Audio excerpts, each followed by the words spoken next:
All right. Excellent. All right. We did it. We did it. Oh, man. So many things. So many things to talk about. Hello, everybody. Welcome to Step Back Tonight, the Tuesday night show that I do on this channel for all of you folks. I'm Tristan, and if this is your first time here, welcome. We're going to do something a little weird tonight, so that should be fun. Just a tad, eh? All right. I opened the wrong Excel file. Where are you? There you are. La la la. We'll take you and we'll start a new file. Anyways, yeah, I'm sure that the whole thing that I sent was probably, or that I said for the title of the stream is a little confusing, so I'll explain it in a moment. But first of all, how's everyone doing in chat world? I see there's a lot of cynicism going on. All right, so first of all, I guess I should probably explain. I did say I wasn't doing a stream today, and now I am. And the reason is because there was a thing on Sunday that I thought was on today, and so I said that there wasn't a stream today because I had to go to a thing, but then that thing ended up being on Sunday, and so I ended up going to that. And then there is a thing tonight that is very similarly named, but is not a thing I need to go to. That is the easy way to explain it. Can you stream RimWorld while talking sometimes? Maybe. I don't really want to give friggin' Tynan Sylvester any attention because he's a bad dude. And I don't want to, even though RimWorld's a fun game, I just don't want to give him the satisfaction.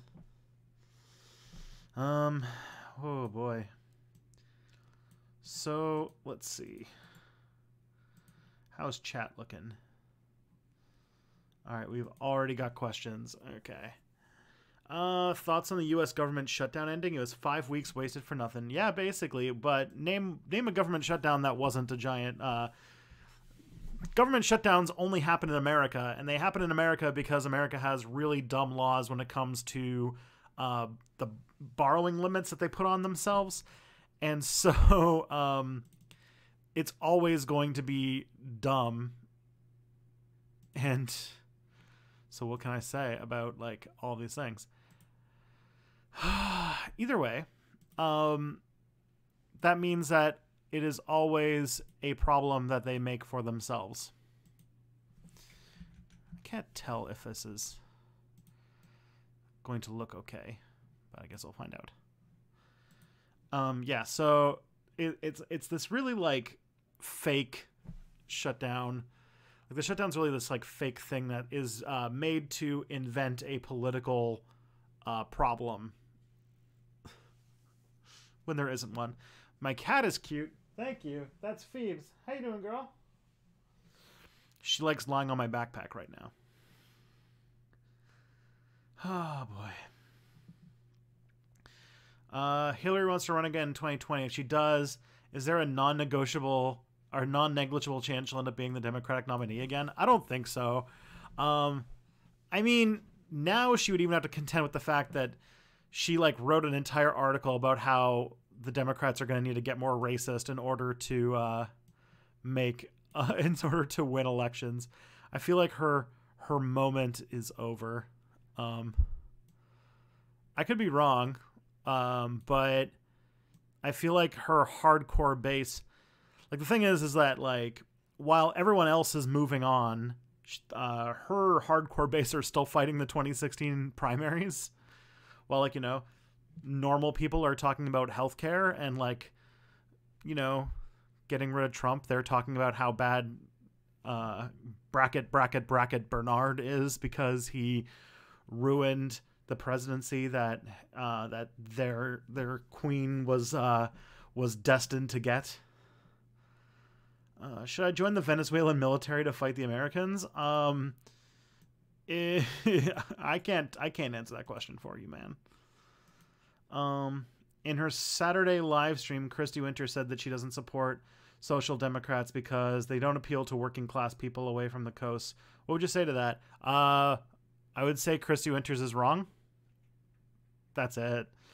I would say she's wrong. That is a that is a very cynical view of what a person who working class person in America is like.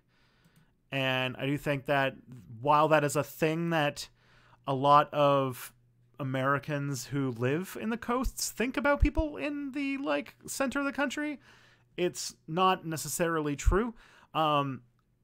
Historically, the working class movements that made huge amounts of change popped up all around the world. The IWW, the most radical union, is like from the West, like Western states with names like Montana and Iowa and stuff. Like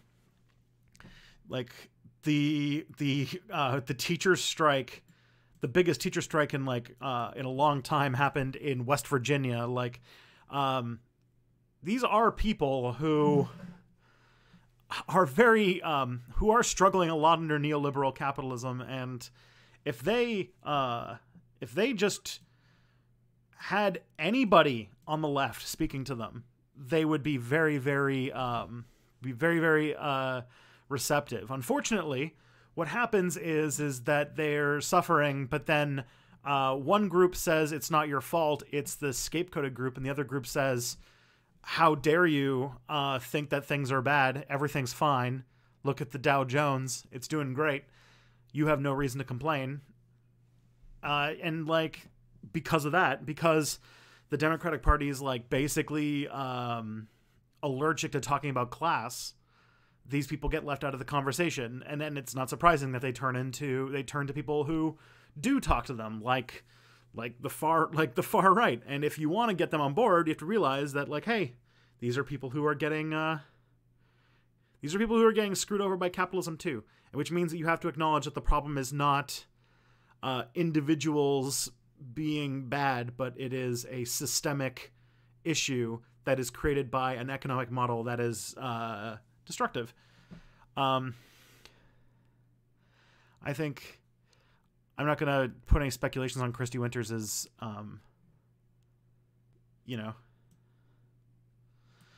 Midwest farmers don't support socialists because they believe in property rights. I think that she's only going so deep. She's being very shallow because she's extremely right wing for anybody not in America, and she seems to be really, really against the concept of wealth redistribution. So, I mean, maybe not, but she supported a $500 million heir for president. So I don't know, but redistributive policies, like, people have property rights things. And also there's like no farmers. There's like 15 farmers in America. Like, if you're going to, this isn't like, the 19 teens, you're not going to win over, farmers in order to like, win elections. You need to win over, the overwhelming industry that people work in, which is service. And service workers are feeling the pinch pretty bad. They are the lowest rung. They are the most vulnerable under capitalism. And like I said, nobody thought that socialism was going to take hold with anybody. And then freaking you had anti-charisma old man run for president, and everybody got super excited. And then this guy became the most popular politician for like almost like 3 years now. Like, okay, so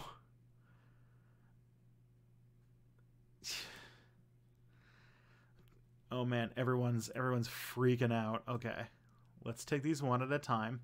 Cold War holdovers, that might be true for baby boomers, but there are more millennials and Gen Z people voting in the 2020 election than the baby boomers, because they are what is used in the non-profit world. They are aging out. So there's more Gen Z and millennial voters. Like, as a combined voting class, they outnumber people born after 83 outnumber people born before 83. So that's not a super big excuse. So the Cold War propaganda holdover is sort of a non-factor, because the oldest people in that demographic. Like, most people are too young to really remember Soviet propaganda. Play Daggerfall and test Daggerfall Unity when it comes out complete, please. Is that like... All right, that's like that really old Elder Scrolls game. And there's like, I don't know, watch like The Grapes of Wrath. You'll notice The Grapes of Wrath is a movie about farmers who got screwed over by capitalism. And you'll see that people who live in rural situations, like West Virginians should be voting overwhelmingly Democrat. The reason they're not is because they get told by Democrats that they don't have any problems and that they should just shut up and deal with it. And their response is to say, no, screw you. I'm going to vote for a fascist who tells me that they can bring coal back. When like no one realizes that West Virginia was a state that entirely based its economy on coal. And if you don't do something to get those people's lives back in track while still fighting climate change, you're not going to get anywhere. But I don't know. It just seems like there are a lot of these people who are like voting Republican against their own economic interests. And it's because nobody talks to them. Nobody tries to win them over. They're like considered lost causes. And I'm not just talking about like, you know, racist rednecks in like the South. It's like you can get like industrial workers in the Midwest. Like these are people who used to be lifelong Democrats until like the 80s. But the Democrats abandoned them. Yeah, like the line "America is already great" basically was what entombed the Democratic Party in 2016. And if they go down that road again and say, nope, everything's fine, don't complain, like we solved the economy, capitalism's the best, end of history.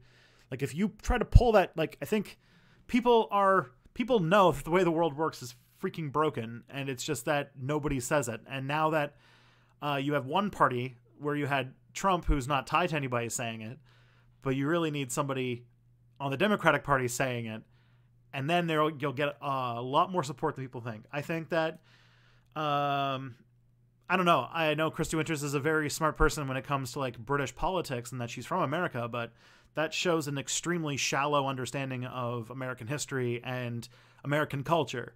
Because trust me, getting pissed off at your boss is an American tradition. And if you just hit them on the right notes instead of scolding them, which that seems to be the Democratic strategy, is scolding people into voting for you.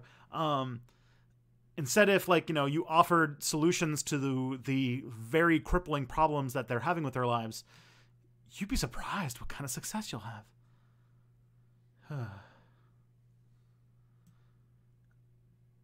That was quite a length of things. I think I hear somebody squirming uncomfortably in the next room about what I said.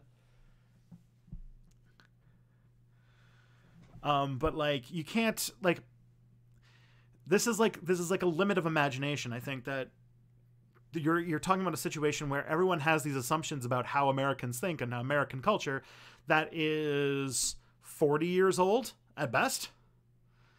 And you could totally upend that order. Like things like with Donald Trump and talk of socialism coming back, like you are having discussions about political realities that have not been talked about since the 1980s, since like presidents like I think the last president who would have been recognizable on this would be like LBJ.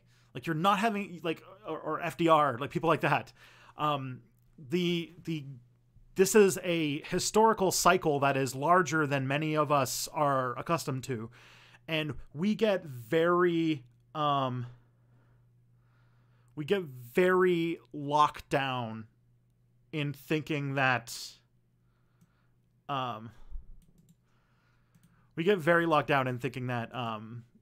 we're in this cycle of that this like with neoliberalism solved all the problems and we don't have to worry anymore. Like no.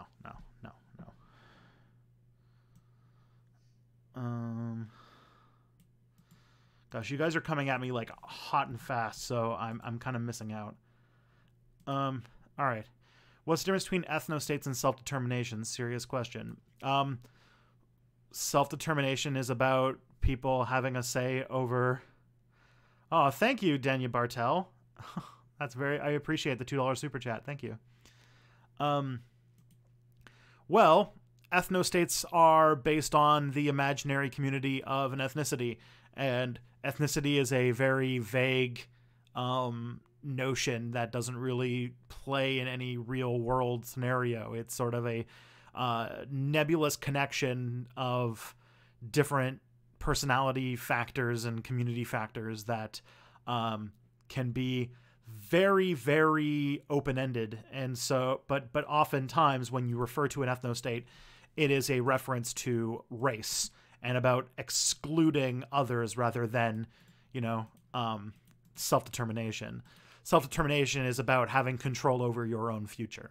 Ethnostate is about excluding people who don't look like you from the place that you live in. That's basically it. Yeah.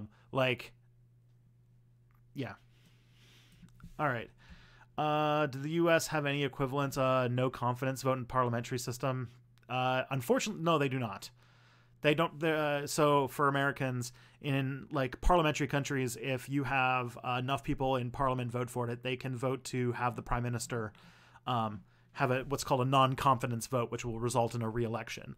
I remember this well because Canada had a string of minority governments in the 2000s, and so from the time that I was 18 until the age of 25 or so, 2011, so that would have been from 2006 to 2011, there was an election about every year and a half because the Conservatives kept getting these successive minority governments, and they kept getting votes of non-confidence. So, yeah. But no, the way American elections work is that it's in the Constitution that it happens every 4 years. That's why, you can't even have an election when a president dies. The vice president has to take over until the next election. Because there is no way to call an election with unconditional factors, except for, by-elections. But even those, you have to, they can't be at higher levels of government. It's only at a certain point. All right. Is PAC money an inherently bad thing for representative democracy, or is it just corporate PACs that are the problem? So PACs are political action committees, and they do have a lot of problems. So basically, they have, after the introduction of what was that decision called? The Citizens United versus the United States decision that happened in 2010, which basically said that corporations can give unlimited amounts of donations to political candidates, and it is through things called these political action committees. I mean, the thing is that they are inherently bad because they're never grassroots organizations, and oftentimes they exist solely to make a group look like it's a grassroots organization when it's really big money trying to influence elections. The upper limits of donation of $10,000 a head or something like that are no grassroots organization is going to have to worry about that, but an organization that deals with millionaires trying to influence politics, they definitely will, and that's why PACs exist. So yeah, they are inherently bad.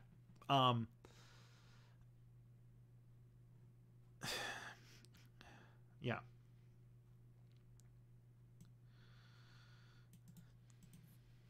Okay.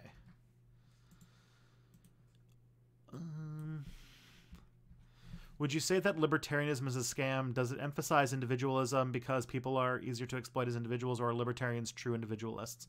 I can't speak for all libertarians. Libertarians are a wide and varied, and if you follow them, an extremely strange bunch of people. But I will say that that it started. So libertarianism, the word originated in Europe as a word for basically anarchists. Libertarian and anarchist were inseparable terms for quite a long time.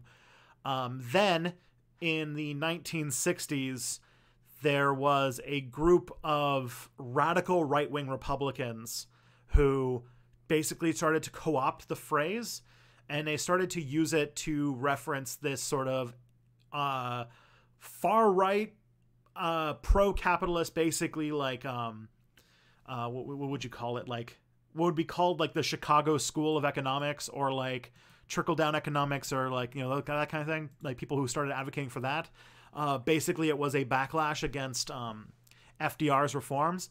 But the main thing about like individualism and that kind of choice thing, the real place where libertarianism really took off was in its opposition to the civil rights movement. And so really the biggest source of support for libertarianism came from the Barry Goldwater election. And on top of that, it came from the anti-civil rights movement backlash in the South that voted for George Wallace in one of the elections, where basically the Democrats lost the South and moved towards the Republican Party. And there's a very strong like anti-integration, anti-civil rights streak in American libertarianism. And while some have intellectualized it and basically taken the like Chicago school of loving unlimited, unregulated capitalism and thinking that that's the best way to organize everything, but I feel like that has a very small and very kooky base, and for the most part, it is a movement. It's a movement that is seated in anti-black racism in America, anyway. Now there's like libertarian socialism. There's even one guy, I can't remember his name right now, but he wore a bow tie a lot and he looked like a freaking like thumb. And he was this guy who bragged about how they stole the word libertarian from the anarchists. And also, I think he advocated for like the ability to sell children and things like that. And then today, it seems like it's like very, very weird, like edge case people who are either who don't want government interfering with their lives because they either want to drink raw milk or marry children or some other strange thing. All right. But, you know, libertarian socialists and anarchists are sort of carrying the old libertarian tradition. All right. Whew. The Loyal Order. Tristan, did you see the New York Times headline, Hillary Clinton reportedly may run in 2020? I think if she has even a scrap of sense in her brain, which given 2016 might not be true, she knows to not run again. She knows that pretty much everybody would scream, please no, please never run for president ever again. She lost the most winnable election in American history, and nobody has any sort of like I don't think that even like the right-wing Democrats that are like lining up behind like Harris and Booker and Biden and all them, the right-wing Democrats who like, you know, donut Twitter and everything like that, they would even probably not be on board for Hillary Clinton to run for president again. But then again, I could be wrong. I know she has a fanatic fan base. She has those Pumas. But no, I mean, she just recently wrote that article that's basically tried to make the Democratic case for being racist, which was like, that was great. And she's done literally nothing in the last like 3 years to like even like figure out what the next chapter is for her life after the election. like, I feel like it's so bad that I have this like idea that like she's threatening to do it. Like, it's like a threat. Like, I think I even said once that if Hillary Clinton runs for president, I will start a GoFundMe campaign to raise money to pay her to not run. Just because I've said before, and I stand by this, that if there is like, the election is so winnable in 2020, I actually think that I'm reforming my opinion. I think that even if one of these smiling centrists who will, allow for the slow decay of American society, even if one of them gets the nomination, they'll probably win the presidency. I think that Hillary Clinton would actually be the only person in the United States who could run for president against Donald Trump and lose. And it would be the epitome of like how bad the Democrats are at making political decisions. But I feel like people are wised up to that. Like the America of 2016 is not the America of 2019. And I feel like nobody, like the only reason she even won the primaries against Sanders is because she used her enemies list and basically blackmail to get her way through the process. She basically scared everybody out of running with threats that she would basically politically destroy their career. Because the Clintons have been doing that for decades to get their way.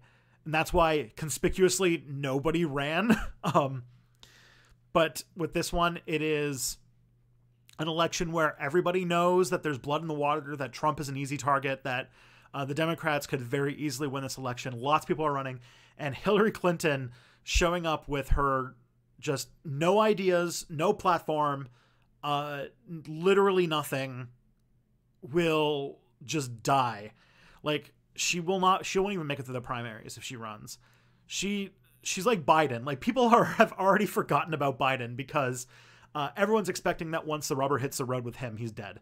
Like, oh man.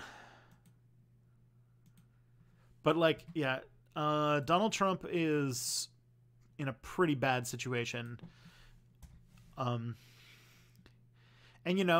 I could totally expect a 2020 election where, like, we get like, like, I don't know, where we get President Kamala Harris in 2021, and then we can all smile and be happy and enjoy life, while I'll be the singular angry person who gets mad about like, oh, like we're gonna have means tested healthcare or something like that, or I don't know, find some way they're gonna have like a means tested like free university, but if you have a job while you're there, or like low interest loans, or like, something that's like a very like neoliberal attempt to do things.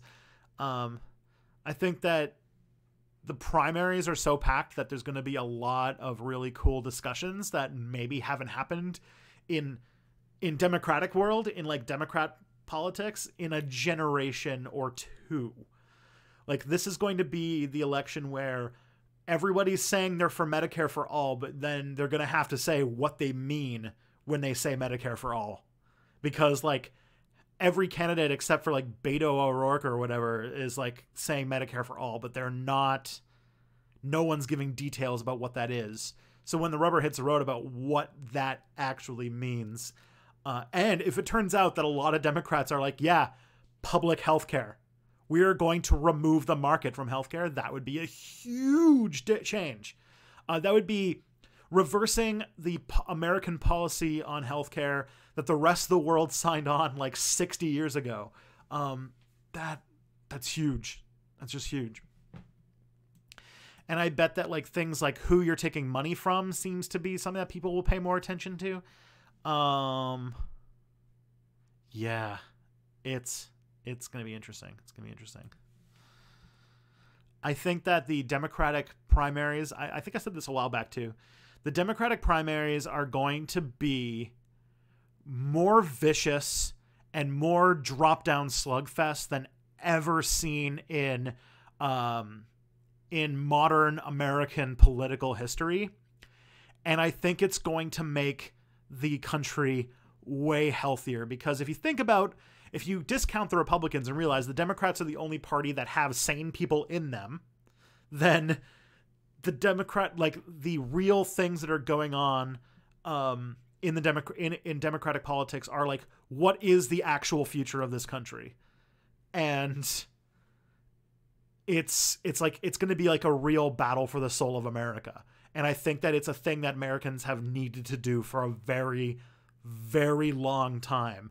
It's going to be the like baptism by fire for America that it like has needed since the 60s, really, ever since the Vietnam War killed the Great Society.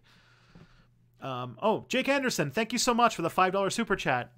Don't underestimate the ability of Democrats to soil themselves in 2020. Oh yeah. I mean, I'm saying all this. This is very, very optimistic for me. But yeah, the Democrats, I mean, like, we could get another Pokemon go to the polls. Don't worry. Or what's it called? Anthony Weiner doing an Anthony Weiner thing. Like, you know, these things could happen. But I do think that you're going to have bigger discussions in the Democratic primary debates. And we're going to be talking about issues that have been considered not things that you can talk about in politics for a very long time. Regular Americans aren't interested in hearing about Wall Street reform. Okay. I would challenge Chris DeWinters to be like, hey, what do you think regular Americans are interested in hearing about? Because, Americans have a pretty good grasp that it was the big banks that fucked over their entire life savings, and that they got basically no punishment. They basically got invited to the White House to answer to Obama about what went wrong and decide what the punishment should be. So they got to decide their own punishment. I think that everyone knows that America got super fucked in 2008, and that the people who did it got away scot-free. They got rewarded. They're richer now than they were back then. And I think that the debate over whether it's going to be, let's like slap some extra rules on them, or no, let us destroy their fortune. Let us take these banks that literally ruin the lives of millions of Americans, and this company no longer exists. You are too big to be a company. You are going to be split up. That's going to be a central issue. That's I was listening to this thing today that said that, like, why is Bernie Sanders running when Elizabeth Warren is already thinking about running? And the reason why Sanders is running is mostly because of this dichotomy about like reforming Wall Street, whether like, you know, trying to put more regulations on them, which, you know, that's a positive thing to do, but it is another symptomatic response and not a systemic response. And it's addressing the symptoms, not the problem. And the problem is these banks are too big and they need to be destroyed. That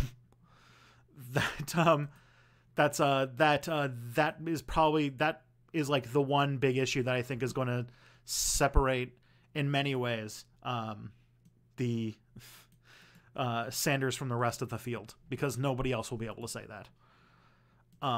But I think that's why Sanders will do well in the primaries, because that's a thing that I think Democrats actually resonate with. And the opening of the superdelegates and the opening of voting, that will also make a huge difference, because Clinton won in a system where all of the superdelegates were all terrified for their careers, so they all lined up behind her.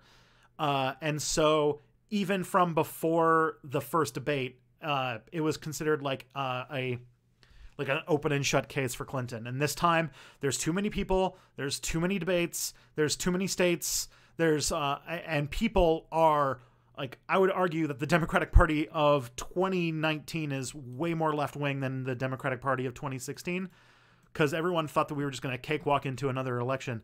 This time, everybody knows. Everyone's been preparing since 2016 for this election. This is a bigger one. This is a bigger election than a lot of ones before. Break up the banks. This is the one. This is for a lot of the marbles. This is like, does America become a fascist state either now or in a few years, because if you just get another neoliberal president, this like Nazi movement that got started with Trump isn't going to disappear with Trump. It's going to grow, because if the Democrats don't address income inequality and the fact that so many people are victims of capitalism, if they don't address that directly, they're going to cede the people who are feeling this pain over to the radical right. So really, choosing Sanders or not Sanders is the difference between whether or not fascism thrives or dies. Maybe we could find some sort of middle ground between that, but I don't know. There's some pretty big stakes going on right now. We've got income inequality that has never been seen before in human history, and we have that combined with the environmental decay of the planet as the life support systems of our planet start to fall apart. And when those two are combined, when you have fewer and fewer people who have more and more of the resources of the planet, and you also have the resources of the planet depleting, things are going to get real nasty real fast. And if we don't fundamentally change the way that we approach resource distribution soon, things are going to get really ugly really fast. I think the fact that there's people talking about a wall, the idea of like fortress politics, the refugee crises that are happening on multiple countries, this is just the beginning. This is what everybody was warning us of when they said that there was going to be climate refugees. There's going to be political instability. Like, all of these things are going to define the 21st century. We've already done the damage. It's whether or not we do enough damage that we like kill ourselves at the moment, but we've already done the damage. There's going to be extreme deprivation and instability in the 21st century.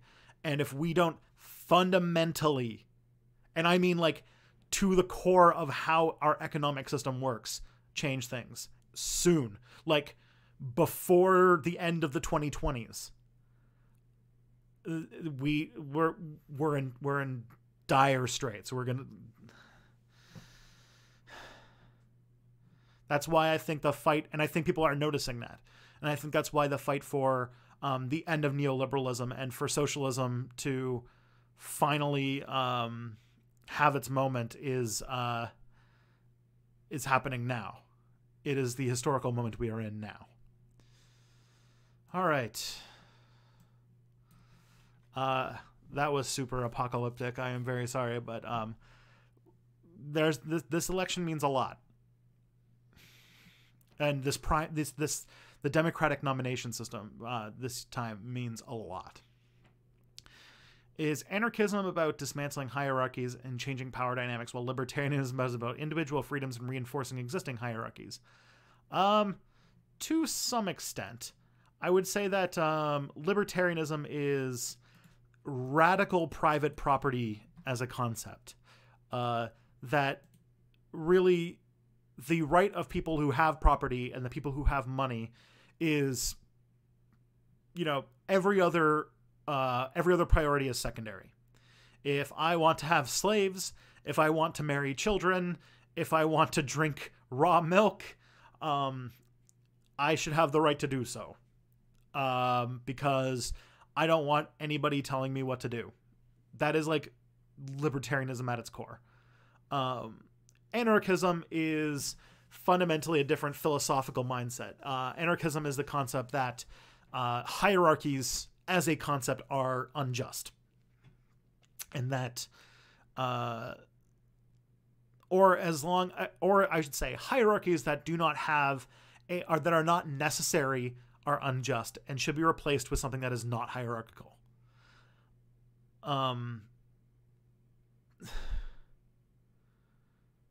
Yeah, Ducted Steven, we're going to get to the rolling the story thing. I'm going to introduce in a second. I kind of do like a preamble for about an hour every stream while I just talk to you guys and get myself warmed up.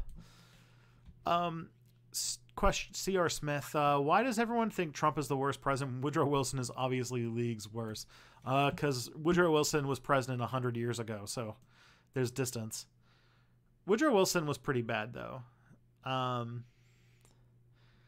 he had a foreign policy fairly similar to George Bush. A lot of foreign intervention, but yeah.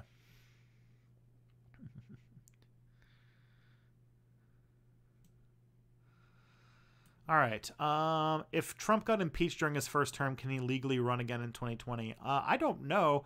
That is probably. I imagine that there probably isn't a constitutional that has never been tested. That would be a thing where like he would have to run for president again, and we would have to actually have the discussion about like there would probably have to be like an entire legalistic process. But if Trump got impeached and then ran again for president, I don't think at the moment there's any law that stops him. But I don't know. That would be a thing for the Supreme Court to figure out, and it would be quite a Supreme Court case.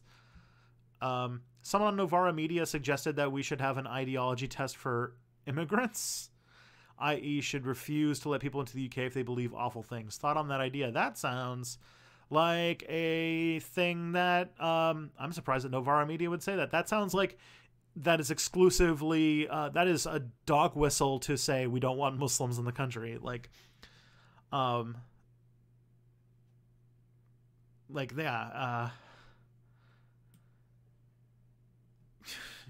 Yeah. Although, yeah, convicted and removed from power. Like thing is, like people have run for president legally in the United States from prison. So you don't have to have a clean criminal record to run for president.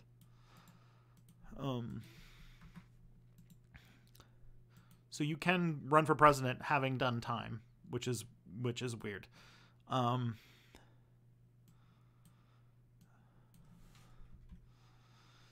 Is it a bad idea to have militaries be run democratically? That was the takeaway from the Paris Commune podcast. Oh, well, I don't want to talk too much about stuff that only patrons have access to, but I did do an interview with historian Donnie Gluckstein, and one of the things, he's a Marxist-Leninist, and one of the things that he said is he thought that democracy and militaries don't function, but I think that had I been a little bit more antagonistic in that interview, I would have brought up the case of the Spanish Civil War and how they actually functioned fairly successfully with militarized, like with a military that was democratically elected. It was just the Soviets turning on them basically that really ruined them.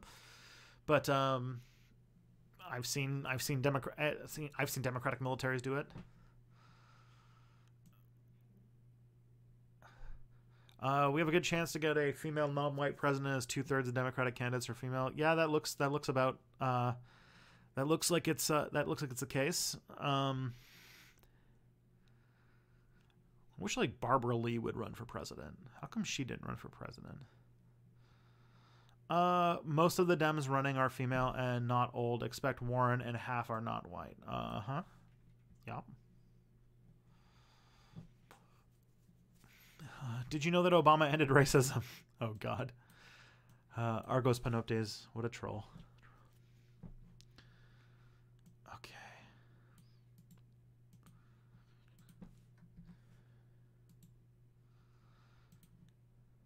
Alrighty.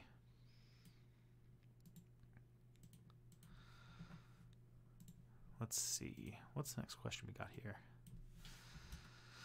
Oh, I always forget to get myself water for these like 3-hour streams, and my throat always gets sore because I end up talking so much. I hear you. Oh, that's not what I meant, but okay. Oh boy.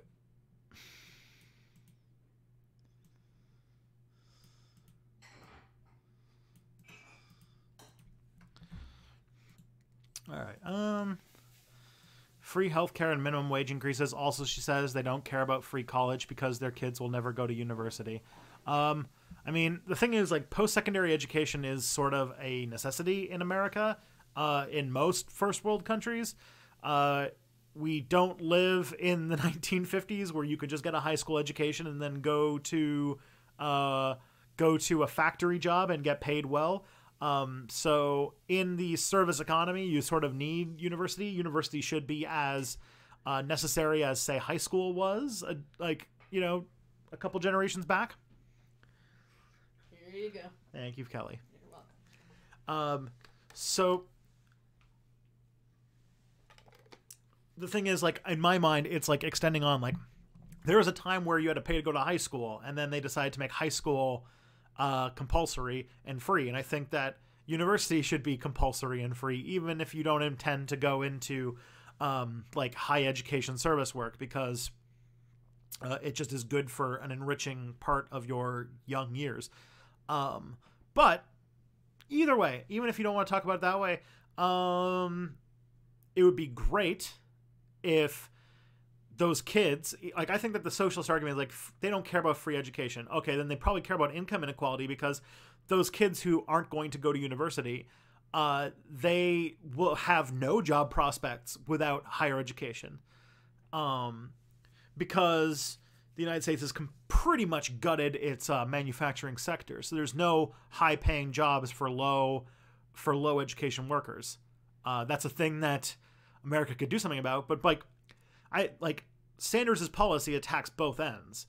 Free education reduces the fact that, like, people under the age of, like, people under the age of 40 are carrying massive amounts of debt. There's like $1 trillion of debt or something like that.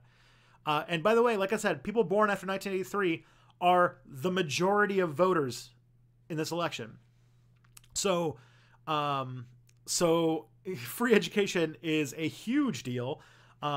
Let's not, like, live in a fantasy land where we think that, like, the only people who are voting are old people.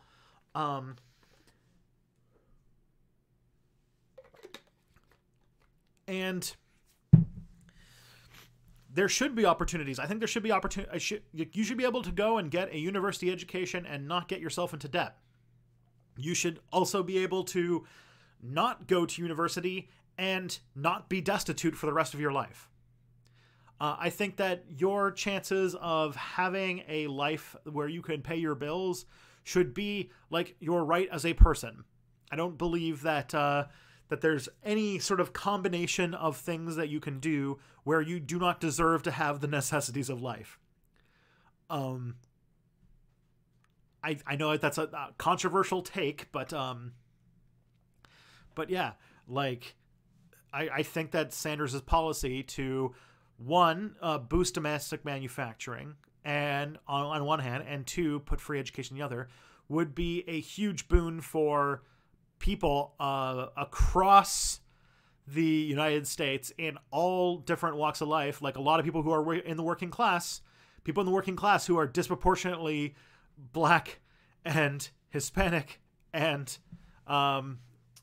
and other sorts of racial minorities and sexual minorities and women who disproportionately get economically shafted by a misogynistic capitalist system.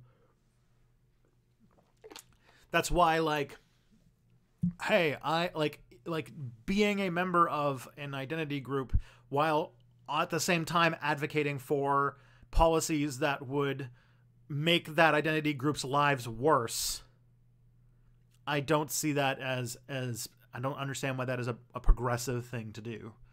It is, in my mind, it seems like it's a fig leaf for, it's a way to divide those who have, divide those who are in the same struggle from each other. And I think that that is a thing that the Hillary Clinton campaign was extremely good at weaponizing, to the point where even sometimes it burns the back of my head. And I was like, I really got to, like, break off this, like, I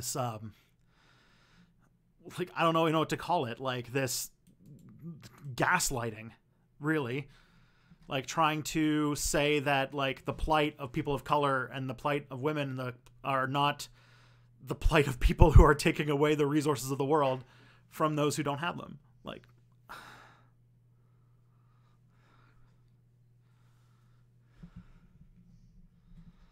I don't know. It'd be nice to have both.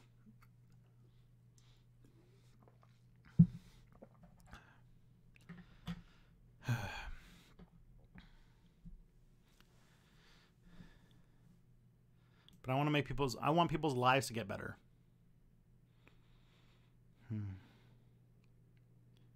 Anyways, let's move on to the next question. Broke. Break up the banks. Woke. Arrest all bankers and nationalize the banks. What do you think about the remaking of British Commonwealth more like the European Union with a shared currency and laws and open borders? I've gotten people messaging me about that. Like, I've had people message me about that, and it's a movement that's really popular in some circles. I don't like, yeah. So like the idea behind it is that the British Commonwealth, so the UK, I don't even remember all the members of the British Commonwealth. I know Canada and New Zealand and Australia and the UK, obviously, but I'm like India is not part of the Commonwealth, but they're in the Commonwealth Games, but I can't remember. Is South Africa in the Commonwealth? I can't remember. Like, I don't remember all the members of the British Commonwealth, but the idea is they would have like a sort of European Union thing. In some ways, it's like, hey, help the United Kingdom because it made this apocalyptic decision to leave the European Union. And it's like,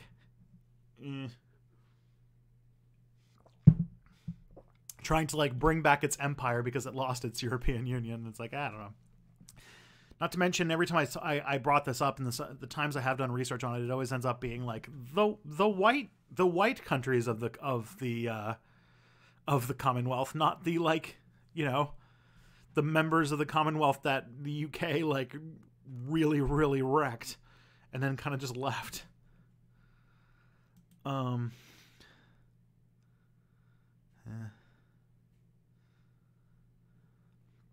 right. Whoa.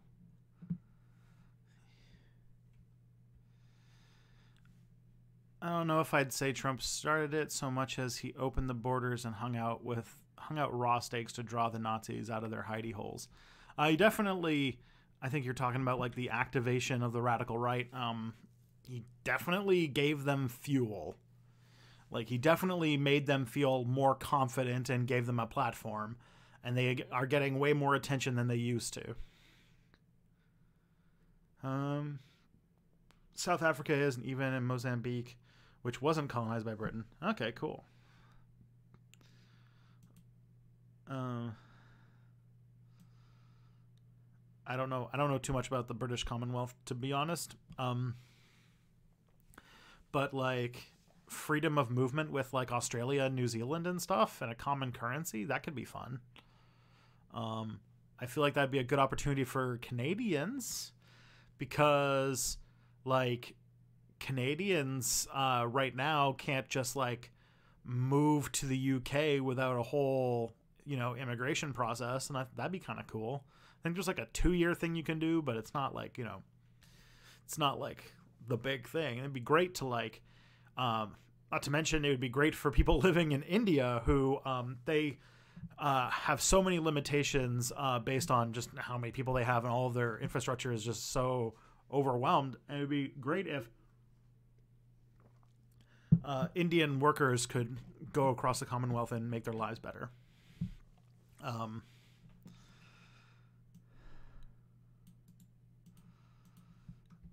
I believe that freedom of movement is a good thing. I just don't know why it should be limited to the Commonwealth. Right, because right now what we have is freedom of movement for capital, but not freedom of movement for people, which means that companies can relocate to wherever the lowest paid labor is, but people can't move easily to where the highest paid labor is, and that's why you end up with like manufacturing moving to the worst off parts of the world to exploit low living standards in order to make money. And that's bad. If we wanted a truly globalized society where everybody was truly mobile, where people who live in the global south could move to where money is good and vice versa, you'd probably end up in a situation that's a lot more equitable. And because, like, you know, you can't just like relocate your factories to China where people make 10 cents a day, because if they don't like that, if they don't like the way that they're getting paid there, they can move somewhere else where they get paid better. I mean, it would still be capitalism, and capitalism would still create forms of inequality, and there's all of the financial friction that comes with moving, but you wouldn't be able to exploit people like that. Do you think people think that anti-Semitism plays a part in the dislike of Bernie Sanders? Democrats seem to hate AOC and Warren a lot less than they hate Sanders. So, like, I want to say no. I want to say that anti-Semitism doesn't play a role in it. There was an attempt to...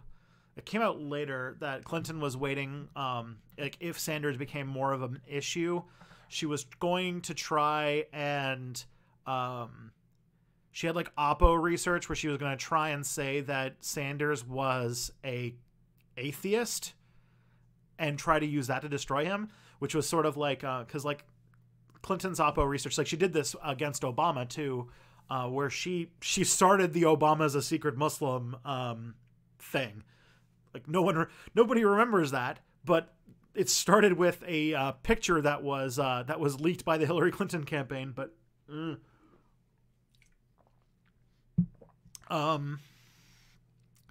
so in my mind, there are a lot of times there's an attempt to sort of erase the fact that he's Jewish. Which, like, you know, okay, like, if that's the case, then, you know, we solved anti-Semitism. Congratulations, everybody. That's a big victory in racial equality. But I don't know. There's some people who certainly act a little weird about Bernie Sanders and, like, his dangerous, like, there was, like, some weird guy from Vermont who went on this long Twitter rampage, and he kept calling him Bernard and, like, no true son of Vermont and stuff. And it was like, that had some anti-Semitism ringing to it. But honestly, I don't think that, using anti-Semitic arguments when you are trying to levy yourself as part of the left of center politics doesn't work. If he was running for some reason for the leadership of the Republican Party, that would have totally been used. But I think that it wouldn't fly. Anti-Semitism is one of those racisms that doesn't work equally on both sides. Yeah.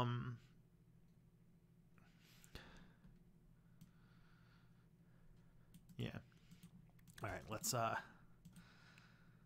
because Democrats do. Yeah, because, like, Democrats seem to be a lot less willing to criticize Alexandria Ocasio-Cortez, although there are some very vocal exceptions, you know. What was the name of that outgoing senator who basically, like, just went on, like, a 2-week complaining tour about AOC? And Elizabeth Warren, I think, is just... She plays within the rules, and so I think Democrats wouldn't complain too much about her because she's not, like, her policies, her financial policies are pretty good, but overall she actually doesn't rock the boat that much. I feel like they could tolerate her presidency. While, like, Sanders, like, undermines, like, some of the biggest donors to the Democratic Party. I guess Warren does too, because she pisses off bankers, but she's not for breaking them up. Yeah, Claire McCaskill was the person who went on a 2-week complaining tour about AOC. Yeah, I don't know. It's probably because he got so close to being the presidential nominee. Like, if AOC ran for president and it looked like she was going to win, you'd probably see just as vicious stuff come out. And if Elizabeth Warren actually, like, if it looked like imagine a lot of people aren't being vitriolic towards her right now because she probably doesn't stand a great chance of winning. But if she does look like she's going to win, then I imagine that the rhetoric will get a lot worse. I mean, if you remember at the beginning of the primaries, Clinton and Sanders were very, like, jovial and cordial towards each other. Things just got nasty when Sanders won that primary in New Hampshire. Or actually, as soon as the Iowa caucus happened and Sanders lost by like less than 1%. And what it turns out is he basically got, it was basically down to like 6 delegations that were decided by coin flip. And I'm not being a conspiracy nut, but all 6 of them went to Clinton, which, you know, unlikely, but still possible. I don't think that was a conspiracy. Alexandria Ocasio-Cortez, though, she is going to be 30 this year, which means that she can run for president in 2024. So you got that to wait for. Okay. Do you think NATO will invade Venezuela and put a new guy in power over Juan Guaido because since he's also a socialist? I don't know. I'm doing research on that, and I'm going to be recording a video about it tomorrow, so hold tight. Tristan, you need to get AOC on a stream. That would be great if she would actually run for president, or she would actually, like, you know, if she would actually come on my stream, that would be a whole thing. That's a shot in the dark, though. Yeah, Nightwatcher's pet AOC is 29. She was born in 1989. She will be 30 this year. And yet she's still the youngest person, or the youngest woman ever elected to Congress, which is, that's sad.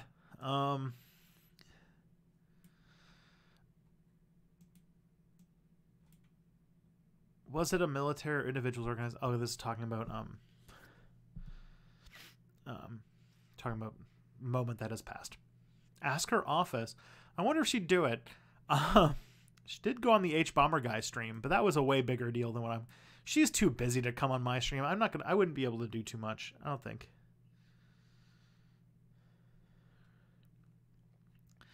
Oh, she would have had to have been 31 or 35 by January 21st. Oh, that sucks.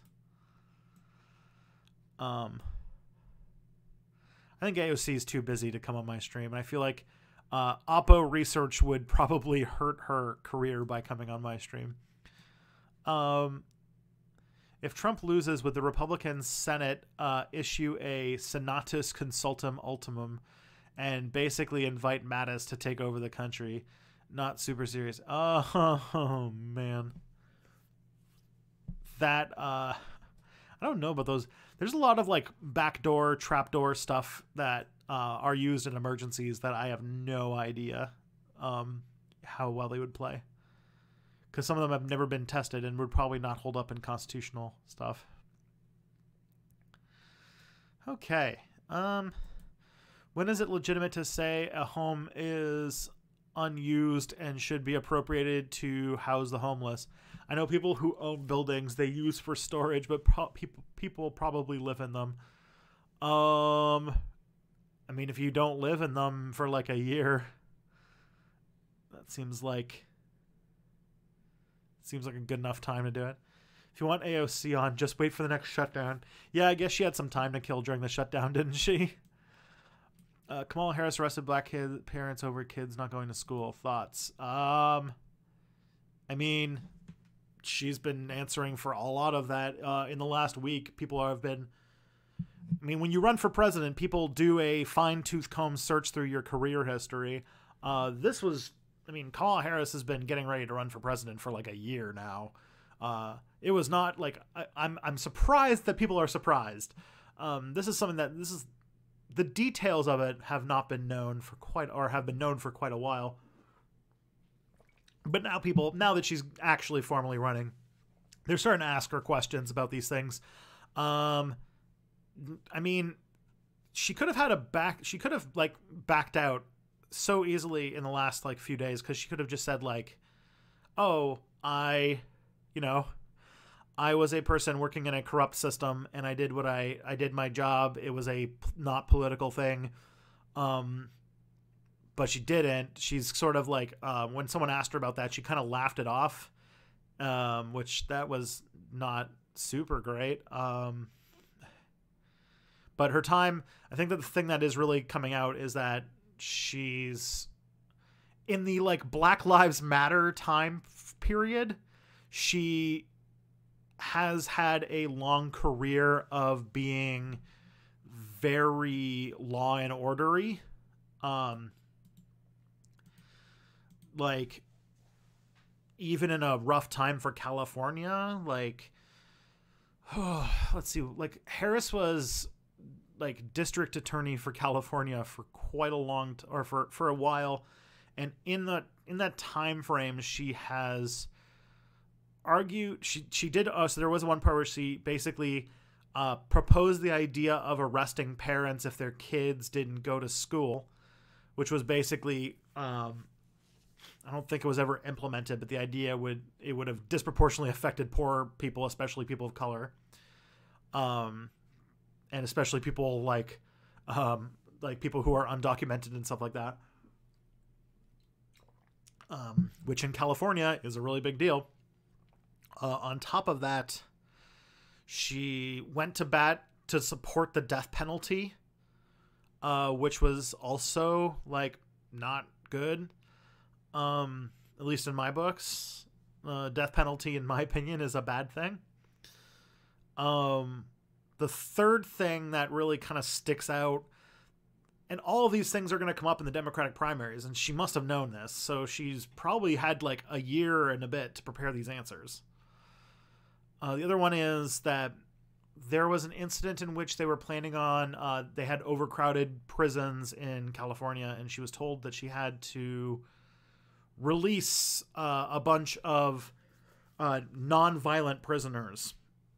And she was against the idea on the basis that it would be removing a valuable pool of labor, which I think like a lot of Democrats today are sort of really not for things like that, like the idea of like abusing prison labor. It's been called borderline slavery. It's not great. I think she's been asked it a few times about these things. I think she's mostly trying to dodge it at the moment, but I mean, that's a hell of a career to answer for. But if she comes out with like a big platform where like, you know, I worked in this system, and yeah, it's super messed up, and we need to like really, really get rid of a lot of these things, and like, you know, I have like waking nightmares about the things that I have done to people, that'd be great. Hasn't happened yet, but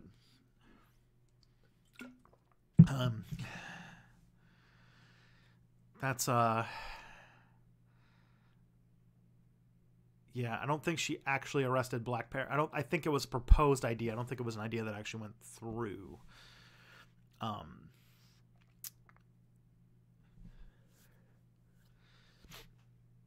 But yeah, like in our, I don't know, like I feel like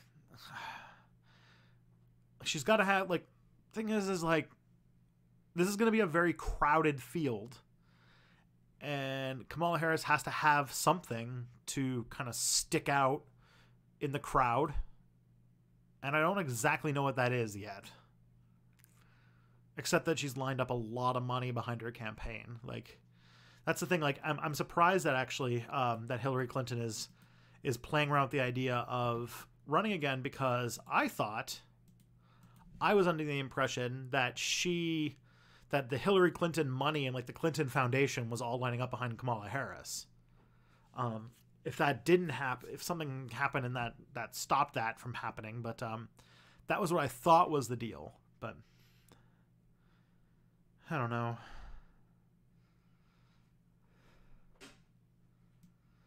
Let's see what the next question is. Germany had good free vocational education system and a free academic education. Whoa, hi, Kat. Why does the U.S. left ignore vocational education? Not every one of it up to academic education. I mean, some do. Like, I think there's a lot of people, like, a lot of the compromise things have been, like, I think even Sanders' position is to have free public community college. And I don't exactly know how vocational school works in America. I think they call them, like, 2-year degrees or something like that. There's been like people like what's his face, Julian Castro, I think, proposed like free 2 years of higher education, which is interesting. I feel like universities would just jack up the price on the third and fourth year, but that's sort of like, yeah, I don't know. I do think that free vocational school would be great. I think that there's a lot of positive examples about the German welfare state and the German education system that the United States and a lot of countries could do well by emulating, but we don't. Whoa, sorry, that probably like was really loud. To what extent was the Paris Commune cut off from the outside world? Presumably, if the siege was total, the city would have faced starvation no matter how fairly supplies were distributed. I don't know the details on that. I'll have to find out when I make my Paris Commune video that I've only just started. What would you say for the people who are afraid of open borders because they might get worried people who believe terrible things might move into their area and vote for bad things? I mean, there's enough people in your country who believe in bad things and vote for bad things that that hardly would be affected by immigration.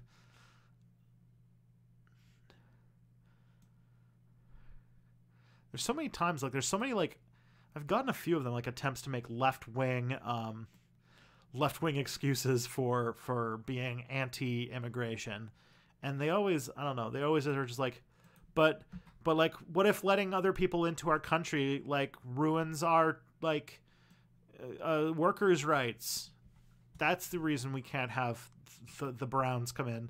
It's like, whatever it is, it's effectively it is. You don't want people who aren't like you coming into the country. Just whatever the reasoning is sort of, it is what it is. Okay, so CR Smith, thank you very much for the $5 super chat. The Senatus Consultum Ultimum is when the Roman Senate appointed a dictator, they handed someone the fasces and said, "Go forth, save the republic." Oh my, I don't think the U.S. has that. I think that sounds very un-American, but who knows? There is emergency powers, which is like sort of like that, but those are also in murky territory. The problem is that a lot of these things have just, a lot of the like things that could get tested have just never been tested before. And, you know, law is a social construct, which means that like we don't really know. Like, we thought that a president who committed crimes would get impeached and arrested and would not be president anymore. That's been shown to not be true. So, really, it's like, we don't know. We don't know what laws will be enforced or what will actually stand up to scrutiny or anything like that. Okay. At some point, I'm going to have to start rolling a story, so I don't know what to do. You guys always have such good questions, though. When on a debate stage, how much heat will I imagine when she will get when somebody brings up the fact that she didn't prosecute Steve Mnuchin, who's now Treasury Secretary? I think that's like a thing that would probably only come up with, like, if it came down to the wire. Like, Democratic primaries typically start nice and then they get more vicious once the numbers start getting whittled down, because once everyone's had a chance to say their piece and, you know, get their ideas out there, then at some point then you're just like wondering, okay, well, what's the next stage, you know? like at that point, the only way that you're going to get people to shave off one way or another is going to be by taking them down a peg, and that's when all the Yapo research comes out and stuff. This is why, like, elections always start kind and end brutal.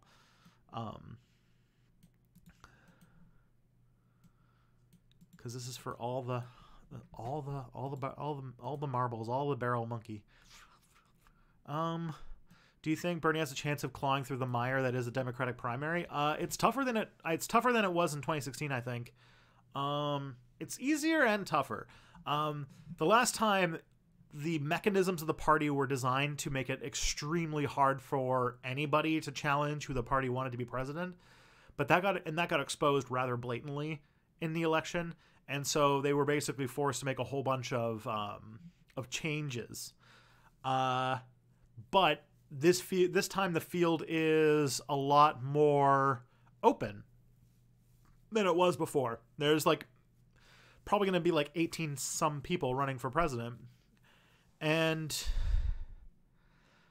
since 2016, the Overton window has opened up somewhat in the Democratic Party, and even people in the Democratic Party are advocating for things that would have differentiated Sanders more 4 years ago than he does now. And now the Democrats have sort of bumped to the left to meet him, or at least meet him halfway on a few issues, or at least rhetorically it has. Which means that, like, you know, he's not the only person advocating for Medicare for all anymore, for example. Everyone says Medicare for all because it's a good slogan, but like when you find out what, like, the debates will bear out like what people actually mean by Medicare for all. Which, you know, that's yet to be done. But Sanders has the name recognition. He's got the brand power, the energy of, you know, having, like, he's been working since the last election. He's started Our Revolution, which is like a advocacy movement. And America's politics have changed since 2016. And I do think that while he sticks out less than the other blob, he still sticks out. Like, out of everybody's platform, I think that his is still going to be the most unique. And so in a crowded field, that is useful. That's actually a good thing. But I think that he will, if he runs, which it looks like he is, he'll probably survive quite a few of like people are going to start leaving pretty soon after the first debates and such. I think he has a pretty good chance of making it close to the end. And I don't know where things will be by that point, because I think that we're going to really, things are going to get really, really weird after that. Earthstrike. Do you know, if you know what that is? Ara no. Why? I love the idea of Earthstrike. Climate change is like is going to be the defining issue of the 21st century. We are deciding in the next 12 years whether we as a species are going to continue into the 22nd century, or whether we're going to continue, whether we are going to like let the collapse of our civilization itself happen. And yeah, those are big things to discuss. And so Earthstrike is trying to say, you know, climate, and also like things like the Green New Deal. It's like saying this is not a thing that we can like talk about with like in the language of future generations or future planning. This is a current problem that is urgent now, and we need to talk about that. That's why any politician who does not have climate change as a central pillar of their platform needs to be brought to task on that. All right. Why does the welfare system work in countries like Germany, but not in Greece? Greece basically suffered from extreme austerity brought upon by the European Union. Greece would have been fine if it was not under an extremely conservative financial regime that wouldn't let it be more flexible with its monetary system, because European Union bankers in general are much more conservative about inflation than, say, like here. So they were basically strong-armed into implementing a whole bunch of like austerity measures,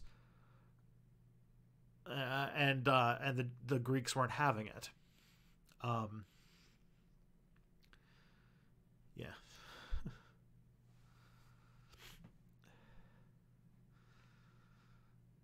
I think the Greeks were put in a rough situation because of the financial crisis of 2008 and the sort of tough financial regime of the European Union. And if they could have let Germany survive, or they could have let Greece have a stronger chance if they just gave them a little bit more ability to, be more flexible in their monetary system. Do you think your cat has a chance of winning the election in 2020? Phoebes would be a great 2020 person. I don't have any good jokes about that, though. If you're an anarchist, why do you support people who promote bigger government like Bernie?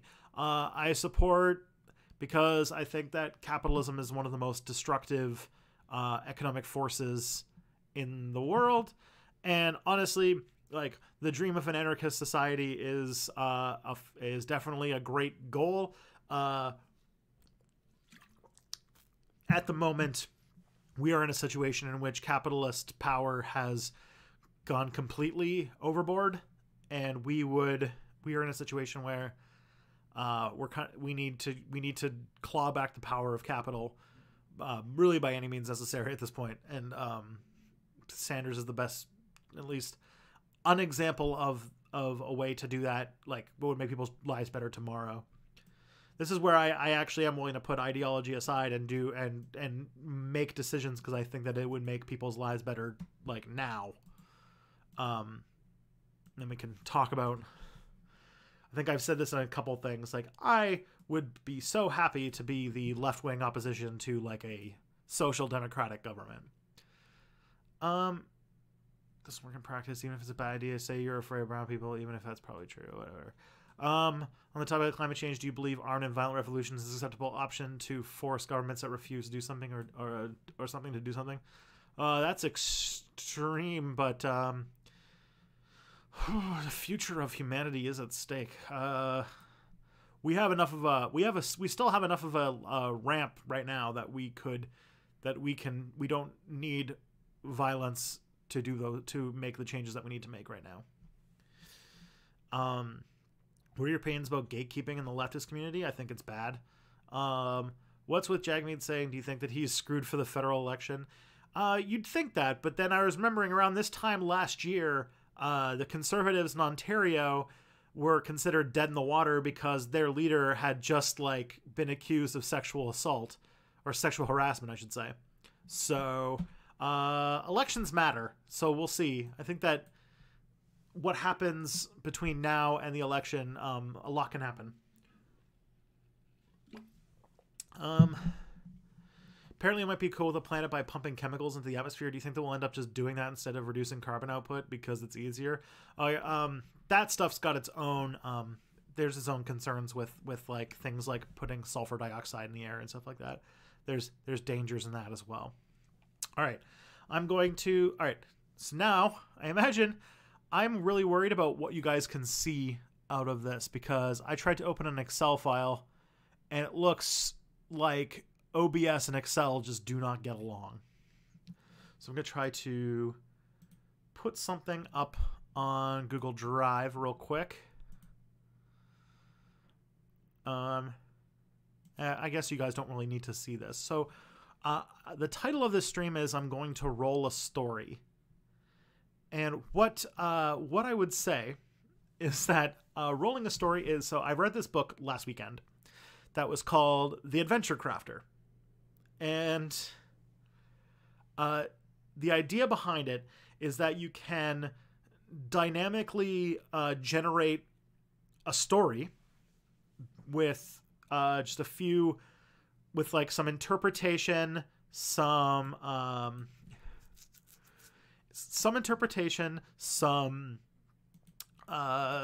few dice rolls, and just a little bit of stuff like that. And I think that we're going to, I think that I want to tell a fun story with all of you fine folks. and we'll use some random numbers to sort of start it up. And I will, I guess I can open the PDF on the screen so you guys can see this. Let me just change this. Ugh, okay. Hopefully this works. It does. Nice. All right.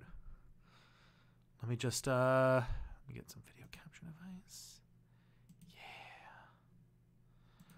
Okay. So here we go. So this is what we're using, the Adventure Crafter, which I think is pretty cool.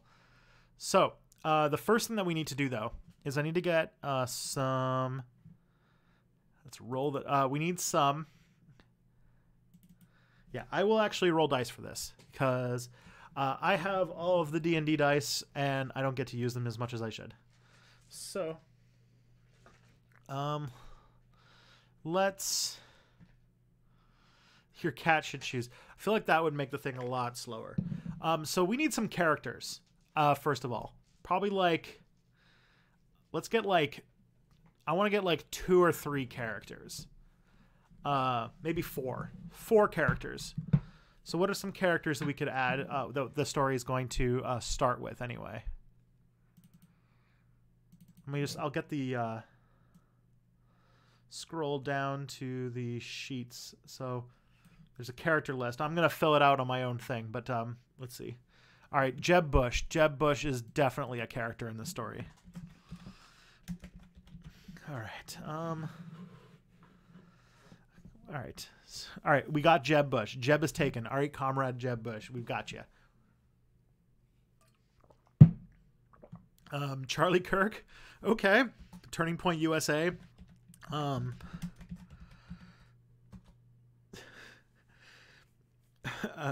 A gay frog. Oh my. Let's not go with that. A big spider. Dorfo the gay robot. AOC. All right, we got a story that has Charlie Kirk, Jeb Bush, and AOC. I'm wondering if this is good. All right, Noam Chomsky. I can see this is going to be an unlikely buddy comedy or something like that. The other thing. Okay, so the other thing we need is we need to... There are 5 themes. So let me... Can I actually write them in here? Let's see if this is actually editable. No, it's not. Okay. So let's go up. So there are 5 themes. And how this works is you basically have like priorities. There's like... because like what you roll to see what theme gets highest. And they will just show up more often. So... top of the... They have... so the 5 are action...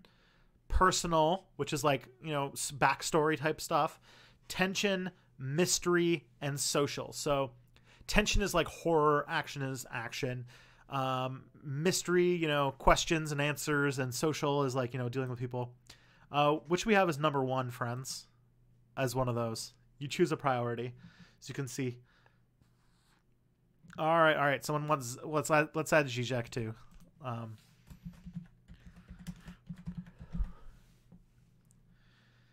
So, anyone want to choose what the number 1 theme would be? Is this an action story? Is this a horror story? Is this a mystery? Or is this like a social story or a personal? All right, action. This is an action story.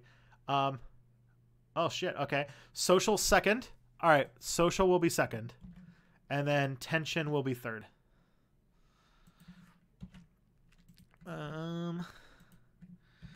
And then we need something between personal. All right, we got personal.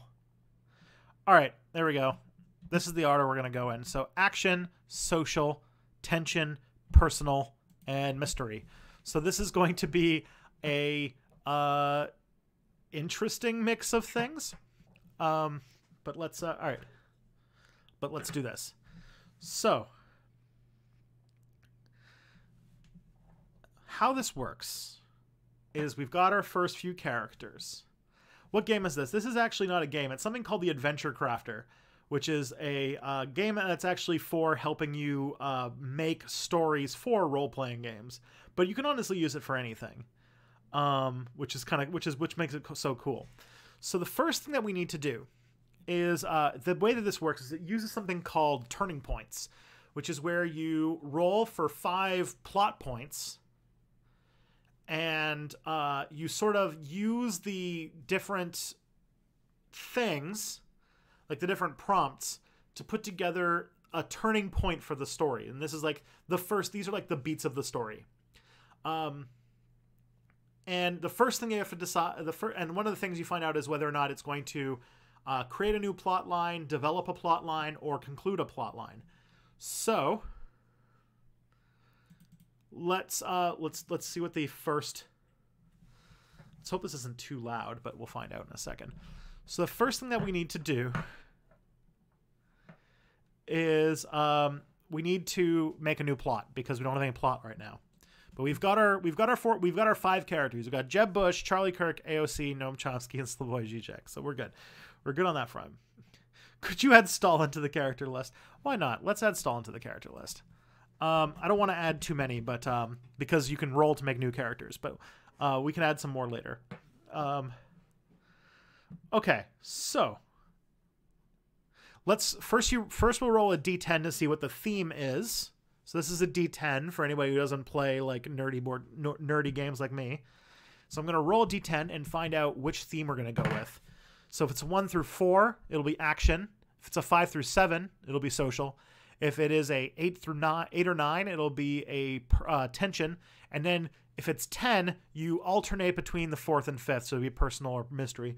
I actually rolled a 10, so what we're going to go with is it's going to be a personal. We're going to start off with a personal turning point or plot line, because you add 5 of these together and then you see what you end up with. And so we're going to roll a D100, and then we're going to, so that's where you roll a D10, and then you roll this cool one which has decimals on it, and then you get a number. By the way, if that sounds too loud, just let me know. So the first one is 72. So we've got personal 72. So we go to the big table, go personal 72. All right. So and there's 5 of these, by the way. So character harm. So a character hurts another character in some personal way. For instance, a villain harms a wizard's familiar, or a character hurls a personal insult at another character. So this one we get to invoke characters. So character harm is going to be our first plot point. I'll just write that down. And let's see, who is going to harm who? So let's roll. So 71 is choose the most logical character. So who do you guys think out of the list of Jeb Bush, Charlie Kirk, AOC, Noam Chomsky, Slavoj Žižek, or Stalin is most likely to hurt somebody? I think I would go with Stalin on that one. So Stalin. Who does Stalin hurt? Let's find out. 84. New character. Okay. So one of the plot points in our first turning point is Stalin hurts a new character. Who's going to be our new character? So we need a character that's not one of the people that we've already put on the list. And we add it to the end. Stalin v. Jim.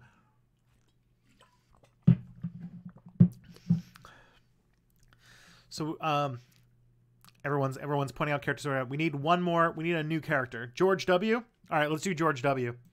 Since that's a brother of Jeb. So, all right. So Stalin in some way harms George W. Bush. Okay, I can see this is getting heated already. Now let's roll the D10 to see what the next 10 again. All right, so we're gonna get a mystery element. That's 98. So mystery 98 is our second plot point. 98. It's all the way down at the bottom. Here we go. Meta. Okay, so this is where something changes in the meta of the story. You go to a special plot category in the plot points that change the character's list or combine plot lines. So go to the meta plot and roll a D100. So this is the meta plots right here. So something meta happens. 17. 17 is a character exits the adventure. A character who's not a player character is removed from the character list entirely. Cross out all references to that character in the character list. If there's no non-player characters, and then re-roll on the meta plot points list. This change can cross out all references to that character in the character plot list. If there are no non-player characters, then re-roll on the meta. Okay, so I think that character harm plus a meta of getting rid of a character that's not a player character, and I'm assuming that the first 6 were our players, so that means that George Bush gets murdered. I think that's where we're going here. So George Bush gets murdered by Stalin, which, you know, starting the story off with a bang. That means that we can just let's I'm gonna just do this thing that he said. All right, let's see what's our next plot line. We have to do 5 of these, and then we can find out what the whole story is. 7. So 7 is our second priority. So this is going to be a social. So 45. Social 45. All right, let's go. What can you Google? This book is called The Adventure Crafter, and it's by a company called Wordsmith Games, I think it's called. All right, 45. So we've got light urban setting. So this turning point takes place in a light urban setting, such as a small town or a village. All right. So this part of the story starts in a small town or a village.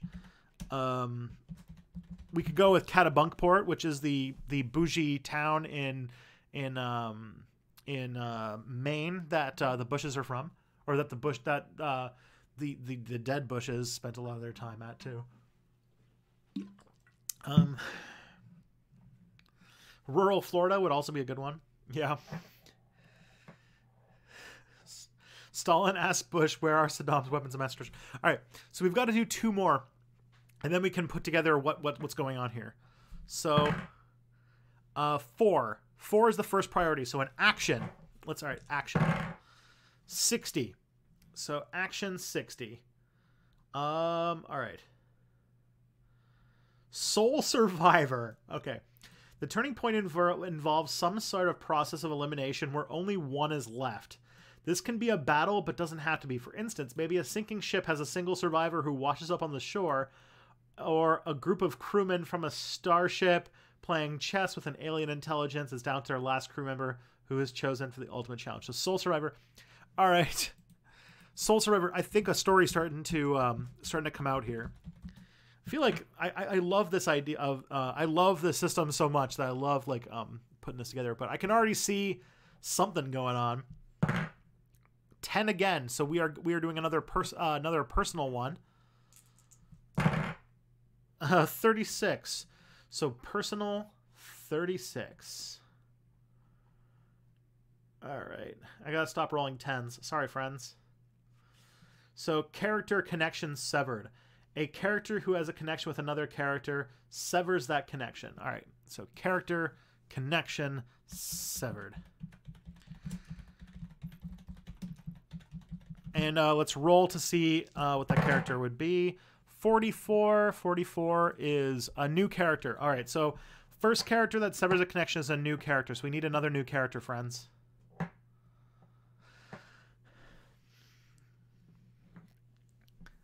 I'll wait for the chat to get caught up. Stalin AOC breakup. Oh, man. Well, the first character, we have to make a new one. So, what do you guys think? Rosa Luxemburg. That is perfect. All right, Rosa Luxemburg's our new character. Rosa Luxemburg, and then we will try another character. That's 7. 7 is Charlie Kirk. Okay. Oh man, that makes me grossed out to even say. So this plot point has to have some sort of severance in the character connection between Rosa Luxemburg and Charlie Kirk. So let's go over the 5 things in this. So this is all like one section of the story or scene. So number one, Stalin somehow harms George W. Bush. 2, George Bush gets eliminated from the story. 3, this has to take place in some sort of small town or a sort of rural setting. 4, there has to be a situation in which there's something like a sole survivor. And 5, a character connection has to be broken between Rosa Luxemburg and Charlie Kirk. So, there is so many things that we could do. So, Rosa Cox, Charlie Kirk. Oh, God. Okay, so how do we fit this all together? So I definitely think that since we've got sole survivor and character harm and the elimination of George Bush, that we definitely have, I think, a fight to the death going on between George W. Bush and Stalin. So we cut to, I think somebody said like Mosul, Iraq. Our alternate story in which Stalin has somehow been resurrected through the power of cybernetic technology. George Bush is visiting during his like, you know, the farewell tour he did before he was done being president where he got hit with a shoe. So he's going on that, and freaking Cyber Stalin shows up and basically destroys like his entire presidential entourage to get to him and takes out George W. Bush for like the victims of Arab socialism. And all right, so that's like our start, but that also, the only thing that doesn't hit is we need to find some way for Rosa Luxemburg and Charlie Kirk to have their connections severed over this. The only thing I could think of is that because like the number one thing you want to do with Charlie Kirk is you want to point out that he like went on a college campus in like a big adult diaper, and everyone was like, why are you doing that? And it was like to protest like that people with safe spaces are being babies. But like, no. All right. I got it. Charlie Kirk sees this happening on CNN. Rosa Luxemburg, Rosa Luxemburg, his like, who's also alive for some reason. She's probably, so I think that the same technology that's bringing back prominent communist figures as cyborgs probably also will bring back Rosa Luxemburg. And Charlie Kirk, maybe Charlie Kirk had something to do with this technology, because he gets so much of that Coke money that they're trying to ruin the vision of leftism by making them into all these cybernetic monsters. But then as he's like rebuilding Rosa Luxemburg's cybernetic parts, he like starts to like soften to the leftist ideas, and that but she sees what Stalin's doing, and it's like this like cybernetic leftist uprising against them, and he's sort of, the creation dynamic gets broken, and TPUSA's plan to own the libs by robotically resurrecting famous leftists from history gets ruined.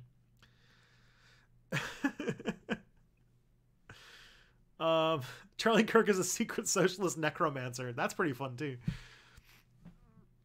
All right, so I think we got that. We've got like the inciting incident is like TPUSA is like cybernetic, like let's own the libs through remaking the socialist leaders as robots. Goes wrong when Cyber Stalin takes out George Bush, and everyone's all really upset. So it's 2008, so it's a period piece. So that's our first point. That's turning point 1. All right. Let's see what happens after that, friends. Let's go to turning point number 2. The story's already off to a real roll. AOC went back in time. Oh yeah, AOC in like 2008, she would have been like 18 years old. Oh geez. All right. So 4. So this is going to start with an action one. An AOC Luxemburg Kirk love triangle. Man, those people's ages are all over the place.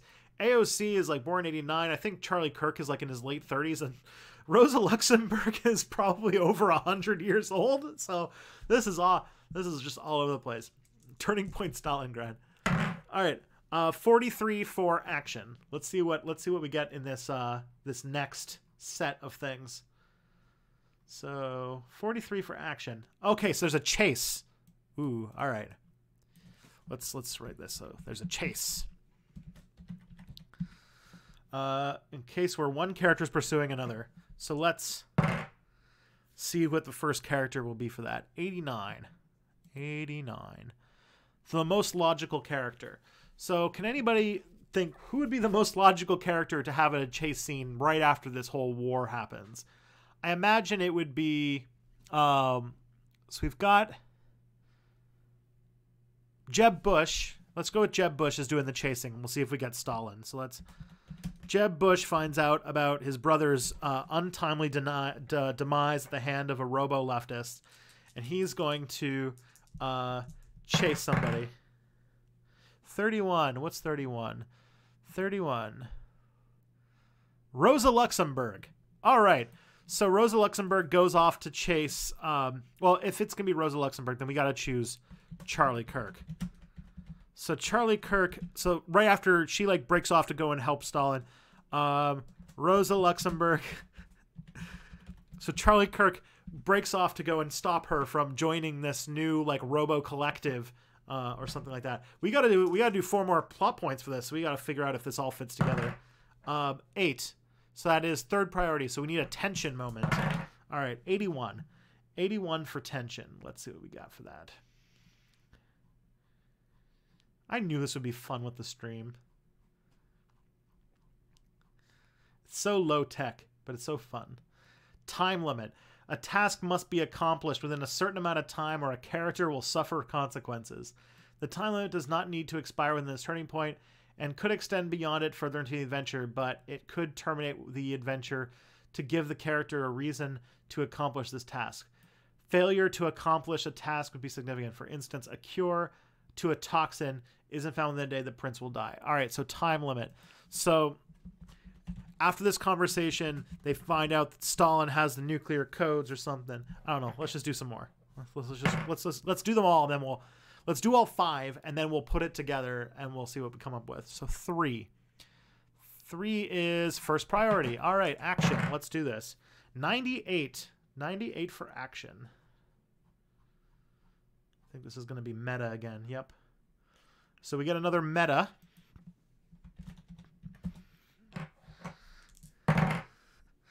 $51 for meta. Let's see. Character steps down. A character becomes less important. Remove them from one slot on the character list, even if it removes them completely from the list. This will remove a completely player from the list. All right, so let's roll a character and see who gets eliminated. 85. 85, the most logic. All right, a logical character gets eliminated. So who? So I think that I think that we should remove Charlie Kirk. I think that I can see some drama in that. So Charlie Kirk.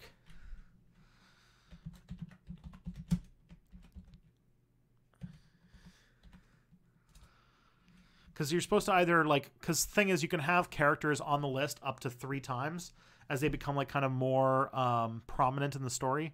But if they're eliminated entirely, then they're just no longer in the story.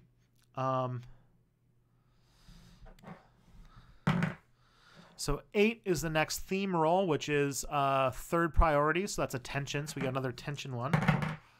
72. 72 on tension. Let's see what we got here. Story's already buck wild, friends. 72. A standoff. Turning point involves 2 or more characters in a tense standoff. For instance, a group of mercenaries have a character pinned down behind rubble with gunfire while the characters fire back. Neither side can take out the other, but neither can they leave without resolving the conflict. So we got a standoff. Let's see what these 2 characters will be. 34, 34, 34, 34. That is a new character. All right, friends, we need a new character. Who is our new character?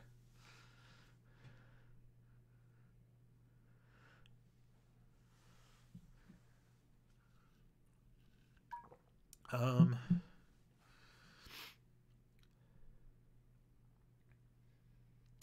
let's see. Um, Harris M. Plaisted, the 38th governor of oh wait, nope, Gritty. Yup. Gritty. Yeah, of course it's Gritty. So Gritty is in a standoff with who? Let's find out. 57.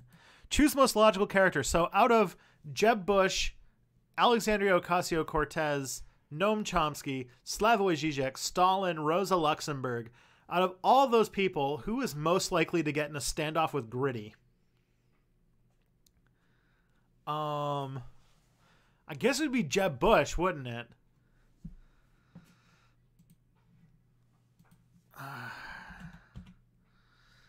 Jeb is like the right-wing guy that we've got left, because Charlie Kirk, well, maybe we don't need, I don't know. I think Jeb is more important to keep around than Kirk. So, all right. So Gritty and Jeb have a standoff in this turning point. Let's see. Number 6. 6 is our theme for this one. This is second priority, so this is going to be a social thing. 58. So 58 social. What are you thinking of this, Kelly? Yeah, it's interesting. Is it weird? It's a little weird. I know that you like I thought you'd like this thing to see it actually happening. Yeah. All right. Social 58. The leader. This turning point involves the leader of someone or an organization. All right, let's roll to see who's leader. Let's see what we get here. All right, guys, this is a good win. I rolled a 69. Nice. All right. What is 69 nice on here? Most logical character. So we need to meet a leader that we haven't met before. Let's see. Who would fit into this? Zizek leads the alt left. All right. Zizek. All right. So here's what we've got. Here's what we got for you guys. So something has to happen after. So we have Robo Luxemburg taking off after her creator Charlie Kirk goes off. I think that Rosa Luxemburg destroys her character, or destroys Charlie Kirk, because Charlie Kirk's getting removed from the story. So Charlie Kirk she kills him and breaks off to go find him. So there's a chase between Charlie Kirk and Rosa Luxemburg. He tries to chase her down and stop her from going to help Stalin, but then he ends up getting killed in her chase. Mostly because at the same time we need to have a sign that this uprising's happening in America too. Cut. Philadelphia. Jeb Bush is trying to run for president, getting ready to run for president, doing the rounds, visiting Philadelphia. Wait, no, because Gritty's from the future, because this is 2008, so Gritty has to come back in time. So maybe. So this is all about a presidential election, right? George Bush was like, outgoing president. Robo Stalin's fighting him. So the left is starting to go back in time to try and stop, I guess, like what, the 2008 election with Barack Obama and stuff. So Gritty comes back. So this is like, freaking, what's it called? Terminator, where like this like electrical orb shows up and, orange Gritty not wearing his helmet or his thing, because you can't hang clothes with you, comes out and turns up like, what's most likely, who, like, right before the world went to shit, who was the person running for president for the Republicans? And someone's like, wasn't it Jeb Bush? That, their history is not perfect. And so Gritty goes and does a shootout with Jeb Bush, in Philadelphia, and they're sort of like locked in like this shootout. But then you find out that, oh yes, Zizek is like the leader of this post-apocalyptic leftist future that sends AOC and Gritty back in time to change the 2008 election. And so Gritty, so Zizek is like the like leader who like right at like the last second, like right before everything collapses, because characters can actually die, and they can stay on the character list, and their influence and like their memory and things like that can be brought up as characters instead. And so AOC and Gritty sent back in time, start a shootout with Jeb Bush. Meanwhile, the robo things are taken off. Robo things were not intended. That just is like a whole new nuts thing. This story is already off to a banana start. So let's find out. That's like WTF is even happening. Basically, we've got a combination like robot uprising where like robo leftists are like coming out of the like from history. So like Rosa Luxemburg and Stalin are like that were made by Turning Point USA, got like released from their hold, and TPUSA thinks that like this is going to be the thing that like turns the 2008 election so that they elect John McCain or something, because this is 2008 election time. Meanwhile, knowing that about this robot uprising that pushes people more right wing or something, leftists in the future, AOC and Gritty, as members of a secret underground organization called the Alt Left, led by Slavoj Žižek, the drooling Slovenian professor. And in this like post-apocalyptic future, he sends the two back in time to try and save America from their own reactionary things. And so they arrive in this scene, and they think that Jeb Bush was the one who becomes president. So they go and start a shootout with Jeb Bush.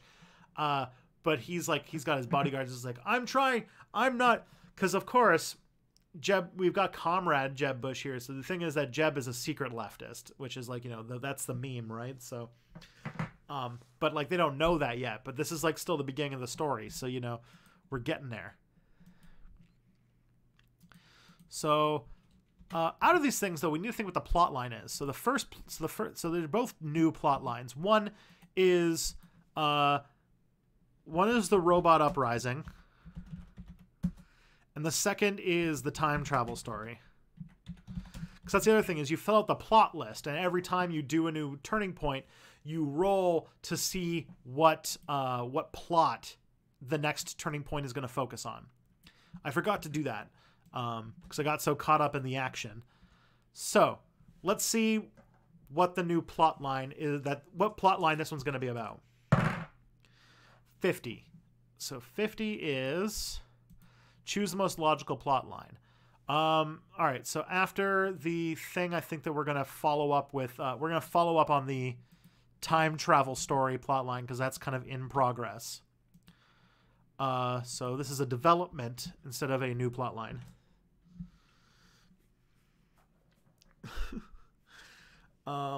And now we have to think of now we have to do we're going to do the plot points for the third turning point. Ooh, there's the name of the story. Turning Point USA. Oh, it's perfect. The theme number 6. So that is second priority. So this is going to be a social. So that's 1. 1 is, I think it's like conclusion. Yeah, 1 is conclusion. Okay, so this means that the time travel story has to somehow end in this turning point. So something's got to happen that makes them like the time travel aspect is over. Okay. 6. So 6 is social as well. 2. Well, that is also conclusion. So that if conclusion is already done, then that means it's none. All right. 7 is the theme for the third one, which is second priority, so social again. And 99, which I think is meta.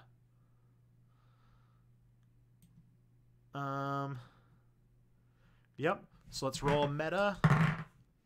53. 53. A character. Oh, so another character becomes less important. Well, if this is the conclusion of the time travel story, it's got to be AOC or Gritty. AOC hasn't even been in the story yet. She's just kind of with Gritty. So I think that Gritty's got to go. I'm sorry, Gritty. All right, so third one is, character steps down. Gritty had a brief existence, but it was still memorable. Next, 4. 4 is first priority. All right, so that's action. Action 59. Let's see what action 59 is.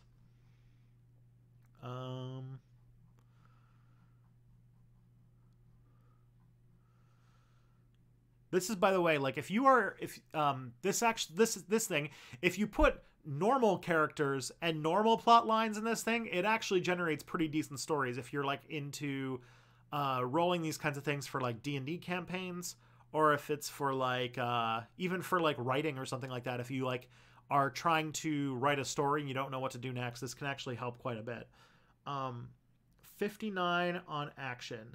So that is taking chances. A character acts in a risky way. For instance, a character may suddenly show no regard for their life as they walk out across a narrow beam from the valley to save a friend, or a villain you are fighting takes a drug that makes them go into a battle frenzy and lose all caution. So taking chances. Let's see what 81 is the list. Oh, 81. All right, we got to make a new character. So we need a new character who's going to be the person who takes chances. Anyone got a new character?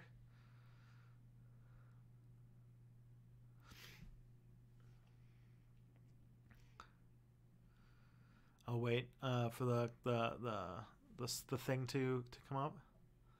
By the way, also let me know if the dice rolling sound is too loud.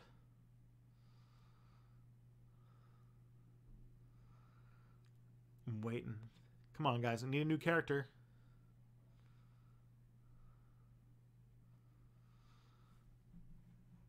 Oh, this also reminds me, there's some stuff we're supposed to roll for new characters, so we'll do that too with this. I completely forgot about this.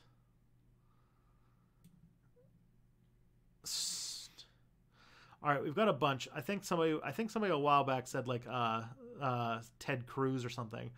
But let's roll on these character sheets to see what okay, so the character needs, they get a special trait, an identity, and a descriptor. So this new character is not connected to the plot line. So this is not somebody who's connected to the time travel story. But it's that could definitely be Ted Cruz. So Ted Cruz is not connected to he just happens to be there. So let's roll for their identity. So 30. 30 is roll for 2 identities. Okay. 100, exotic, and 13, which is we need to roll again. 88. So exotic and a gambler. Okay.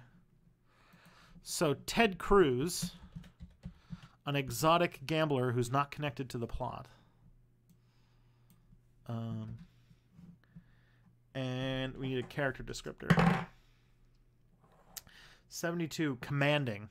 Commanding, that is not a word I would ascribe to Ted Cruz, but okay. So Ted Cruz, this has got to be some sort of alternate history Ted Cruz, where he is this reckless commander. Exotic. Okay, I got it. This is the Ted Cruz that stayed in Canada. So this is in our alternate history story now. Ted Cruz is this like wild buck Canadian who doesn't understand. He's from the wild lands of Alberta and doesn't understand how civilized American world works. He's rough, he's gruff, and he takes no prisoners. So he's like a cowboy type person. All right, let's do the theme again. We get another action beat. Sweet. 95 is going to be another meta one, I think. No, it's not. Nice. All right, 95 for action is destroy the thing. A character must destroy the thing or something, or destroy something in this turning point. Maybe a party of dungeon delvers reaches the heart of the cavern where they must break the mystic seal. All right, destroy the thing. Okay. I think I got it. So we have to conclude the time travel story. Doesn't mean we need to like conclude anything there. I think that like in this shootout with Jeb Bush, Ted Cruz, this like wild Canadian weird Ted Cruz, just like you see like Gritty's like coming from the future and he's fighting with Jeb Bush, but then Ted Cruz, the like wild like cowboy, comes in and just like takes out Gritty, ending the standoff. Wow. AOC, our heroine of the story, she as part of this has to disappear. She runs off. She's done, right? Like she's still in the story, but she loses her partner Gritty. So all of a sudden she's this time travel story has already got like, you know, the time travel heist has already got problems because she's trying to go back in time to save America, but the person that she came with is already just gets killed in like the first confrontation. So she's on her own. She's lost, and we've introduced the new villain, Ted Cruz. And yeah, I think that that Gritty has the time machine to get back. So now we can add a new plot, because I think that means that, well, I don't think we can add a new plot. That's not how that works. But AOC is now stuck in 2008. There's a robot uprising and she has no way home. How does she save America? And also, and do this. All right. I think somebody said that, like, I think somebody had, I think the next two characters I'm going to add are going to be H-Bomber Guy and ContraPoints. So we'll go with that. All right. Next plot line, or next beat. So turning point number 4. Let's find out who are, what plot we're going to be advancing. 46. So choose the most logical one. So this has to be something to do with the robot uprising. All right. Which means this is a development. All right. So let's find out what 2. So this is going to be an action beat. 52. Action beat. 52.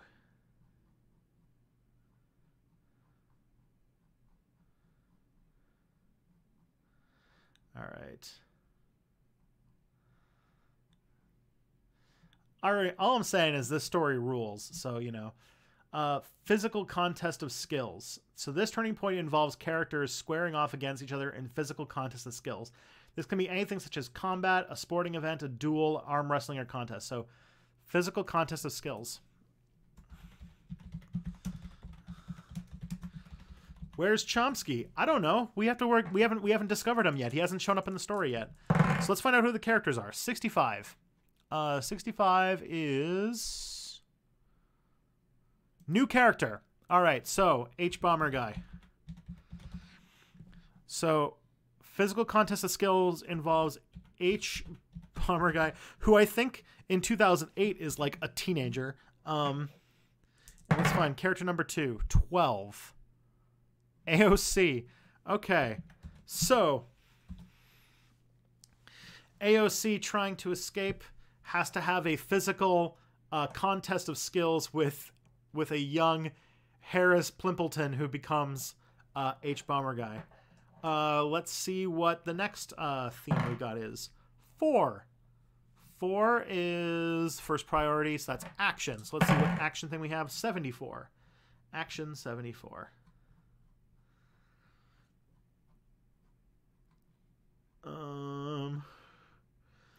Dealing with a calamity. Okay. So dealing with a calamity. This turning point involves a character having to fight a calamity of some kind. For instance, maybe a character is battling a fire to put it out, or must fight his way through an ancient stone temple as it collapses around him. All right, dealing with a calamity. Let's roll for the character. Let's see what the character is. 99. New character. All right, so that's us introducing. That's us introducing ContraPoints. So she enters the story. Dealing with a calamity. So I know that this is 2000. This is, yeah. So she would be, this is 2008, so she would be 19. I know because ContraPoints is only a month older than I am. All right. 3, so another action beat. All right, this is a highfalutin one. Action beat 24. Let's see what we got. Action beat 24.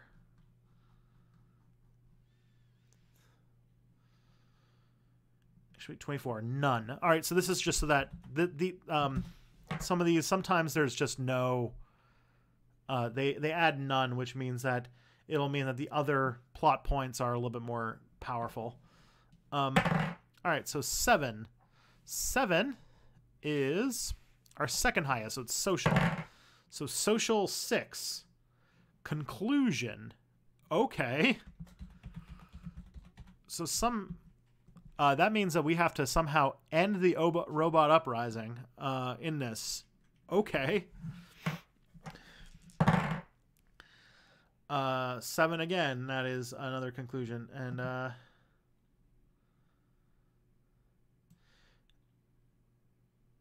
then consider this plot point a none. All right. So this one, all right. This actually, we have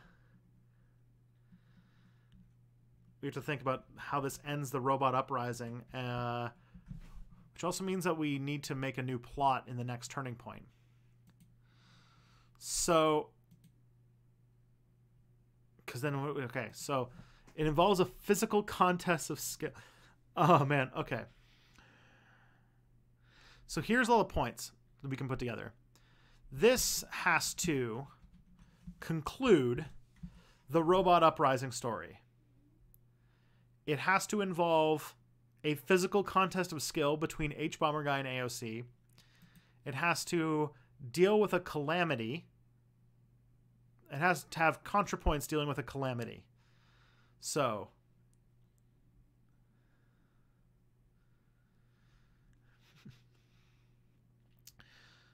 all right. So ContraPoints has to deal with a calamity. That can't. I'm like, does she like hack into the system or something weird? Like hacks into the mainframe? No. If you guys have any ideas, this one's Okay, so definitely, all right. So AOC escapes, hides in a bar with a underage for drinking H-Bomber Guy, because H-Bomber Guy would be like 2008, I imagine he'd be like 16 or something, 15, 16. The robot uprising is destroyed by the right using a nuke, and H-Bomber Guy fights AOC to disable it. Okay, so the robot uprising plan goes too well in the fight. All right, yeah. The right starts what's it called? George, in the wake of the president getting murdered, Dick Cheney tries to use a nuclear weapon to stop the robot uprising. And I think that AOC would try to stop the robot because she's on the side of the robots, because she's a good leftist, I guess. But this is Hbomberguy and ContraPoints before they became woke. So like these heroes, these titans, are actually like hacking the system to stop her. But and they succeed, which means that the bomb goes off and it actually like takes out Stalin, who's like the head robot, and all of the robots fail, and now AOC's stuck in the past with no way home. And now it's about her mission starting very quickly going south. She loses her partner and is stuck in 2008 trying to get back to the future. So that's a new plot, is that she's got to get back home. She's got to get back to the future, and now the only people that she knows are these two teenage hackers, Hbomberguy and ContraPoints. I like this story. I like where this is going. All right. So new plot line. That's the best part about this thing, is that it can get overthrown so fast, which is great. All right. 10. So that is our 4th and 5th priorities. So that means that we need a mystery beat. So let's see what our mystery beat's going to be. 29. 29 for mystery. A motive-free crime. A crime is committed either in this turning point or is learned about in this turning point with no clear reason why the crime is committed. Maybe someone was murdered with no obvious reason. A building was broken into and nothing stolen. Okay.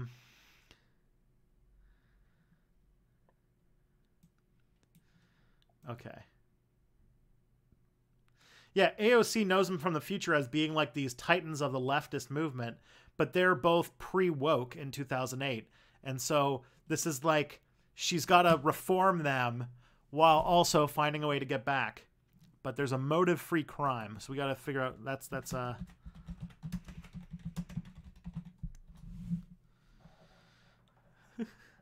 Why are you what are you using to come up with this? Is it called Turning Point? No, it's called The Adventure Crafter. It's a book. That's the PDF I have open. You can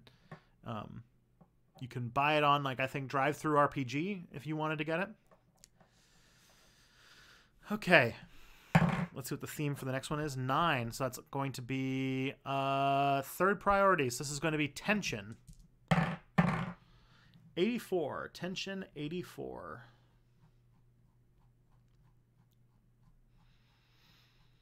Alrighty.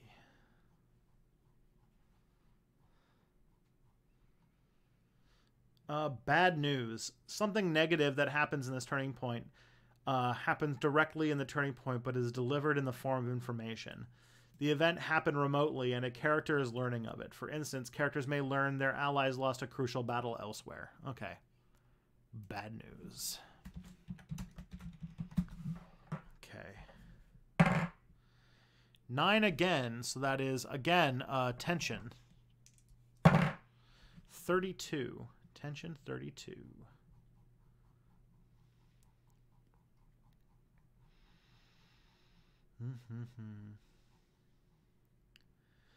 Catastrophe. Just about the worst thing that can happen does happen, and it happens spectacularly and with much action. This could be an impregnable fortress that gets sacked, the unstoppable superhero who gets defeated, the unsinkable ship that starts to sink. Okay. Man, there's just no break for AOC in this one, is there? All right, let's see what the next theme is. I'm here. You can start now. So it's a 3, so we got an action piece. 18. So 18 is none. So just 1. Let's see. 1, so we had another action piece. 29, which is 29 for action is a character is attacked in a lethal way. So an assailant is trying to kill a character. Is attacked in a lethal way. All right, so let's roll to see what character it is. 37. What's 37? So Ted Cruz is attacked. So Ted Cruz is our so gets attacked. So all right, we have to have a motive-free crime, bad news, which means like means our characters hear about something remotely that bad happened. Catastrophe, which means that something that people thought couldn't happen happens and it's terrible. And a character gets randomly attacked in a lethal way. So like I can put together the motive. I can put together the bad news and the catastrophe, which I do think that one of the worst things that happens to like set for the election. And she hears it. So the nuclear bomb is the catastrophe. Like no one thought a nuke could go off in 2008.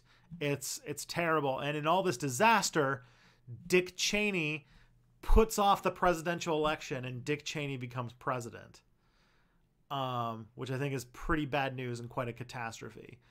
A motive-free crime. So we have to have something like happen to somebody and not exactly know what the thing is, and also a character getting attacked in a lethal way. So maybe we have like a side scene in this thing where Ted Cruz shows up, like Ted Cruz getting set off as like the big bad of this one, and Ted Cruz like just gets like mugged by somebody in this like whole thing, and he just like takes him out like Steven Seagal style. Dick Cheney is president. We've got this weird alternate history cowboy Ted Cruz hunting down AOC because he saw AOC escape, and she has this she's still fighting with these two right-wing trolls who are going to become future great leftist things. This story is so compelling. Is Rosa dead? We haven't heard from Rosa yet. We haven't heard from Rosa in a bit, so maybe we'll find out. She wasn't in Mosul where the other robots were, so you know. Let's see what the plot line is. 6. So the time travel story, which is done. So it's a development of Get Back to the Future, I guess. So that's gonna get developed. Okay, so let's see what happens next. Action 93. Let's see what happens with Action 93, my friends. Action 93.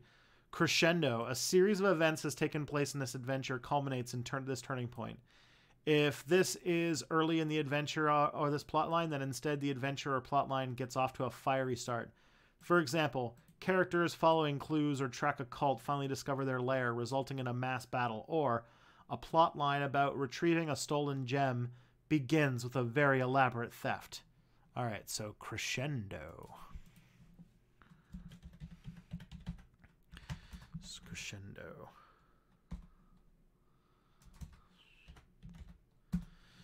Let's see what our theme is. 8. That's third priority, which is tension. So let's do a tension. 33 tension.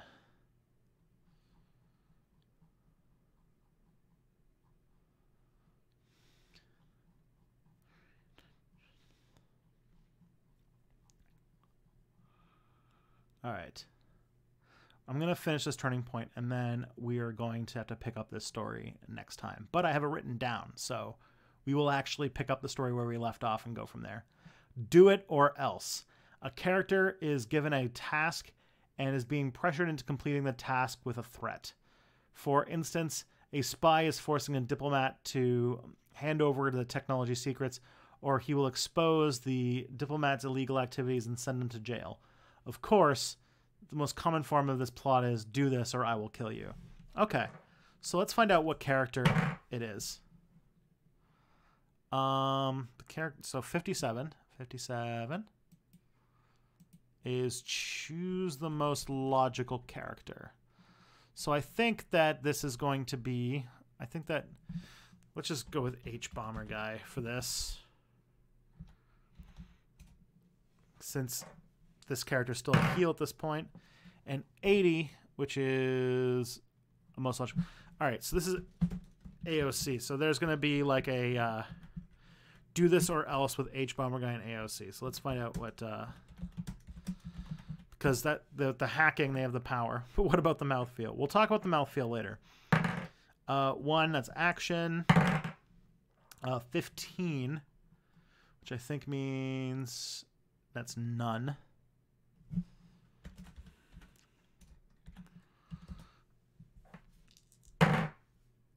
2, which is action. 21, which is also none. And then 7, which is number 2, second priority, so it's social. 45. Social 45.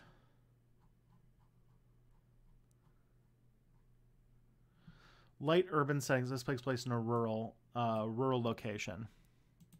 So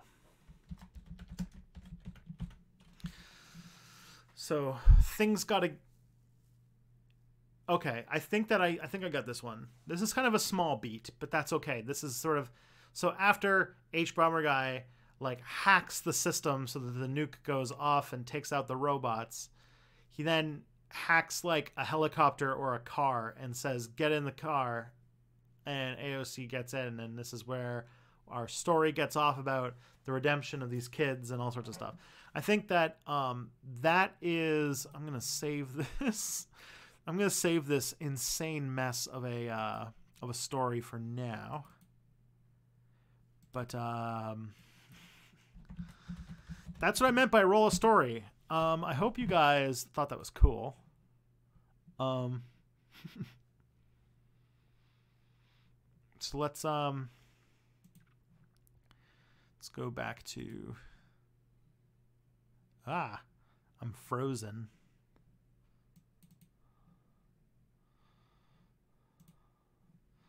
Here, let's just do it this way. This is low tech, but we'll go for it. All right. So we'll have to pick up what happens with those those characters next time. But things have already gotten quite bonkers. There's time travel, there's robots, there's hackers that are also famous YouTubers, all sorts of stuff. Anyways, I'm sorry to wrap up about half an hour early, but we will pick up that story next time. And I do have a couple things I need to do before I go to sleep that involve making new Step Back videos happen. So I'm going to break off a little bit before my typical end time. But yeah, next week I think I'll be watching some of my old videos, so look forward to that. Well, not next week, sorry. Next week I'm actually going to go see Gone From Away, which will be fun. So I will see y'all in 2 weeks where I will watch some of my old videos. Anyways, good night, friends.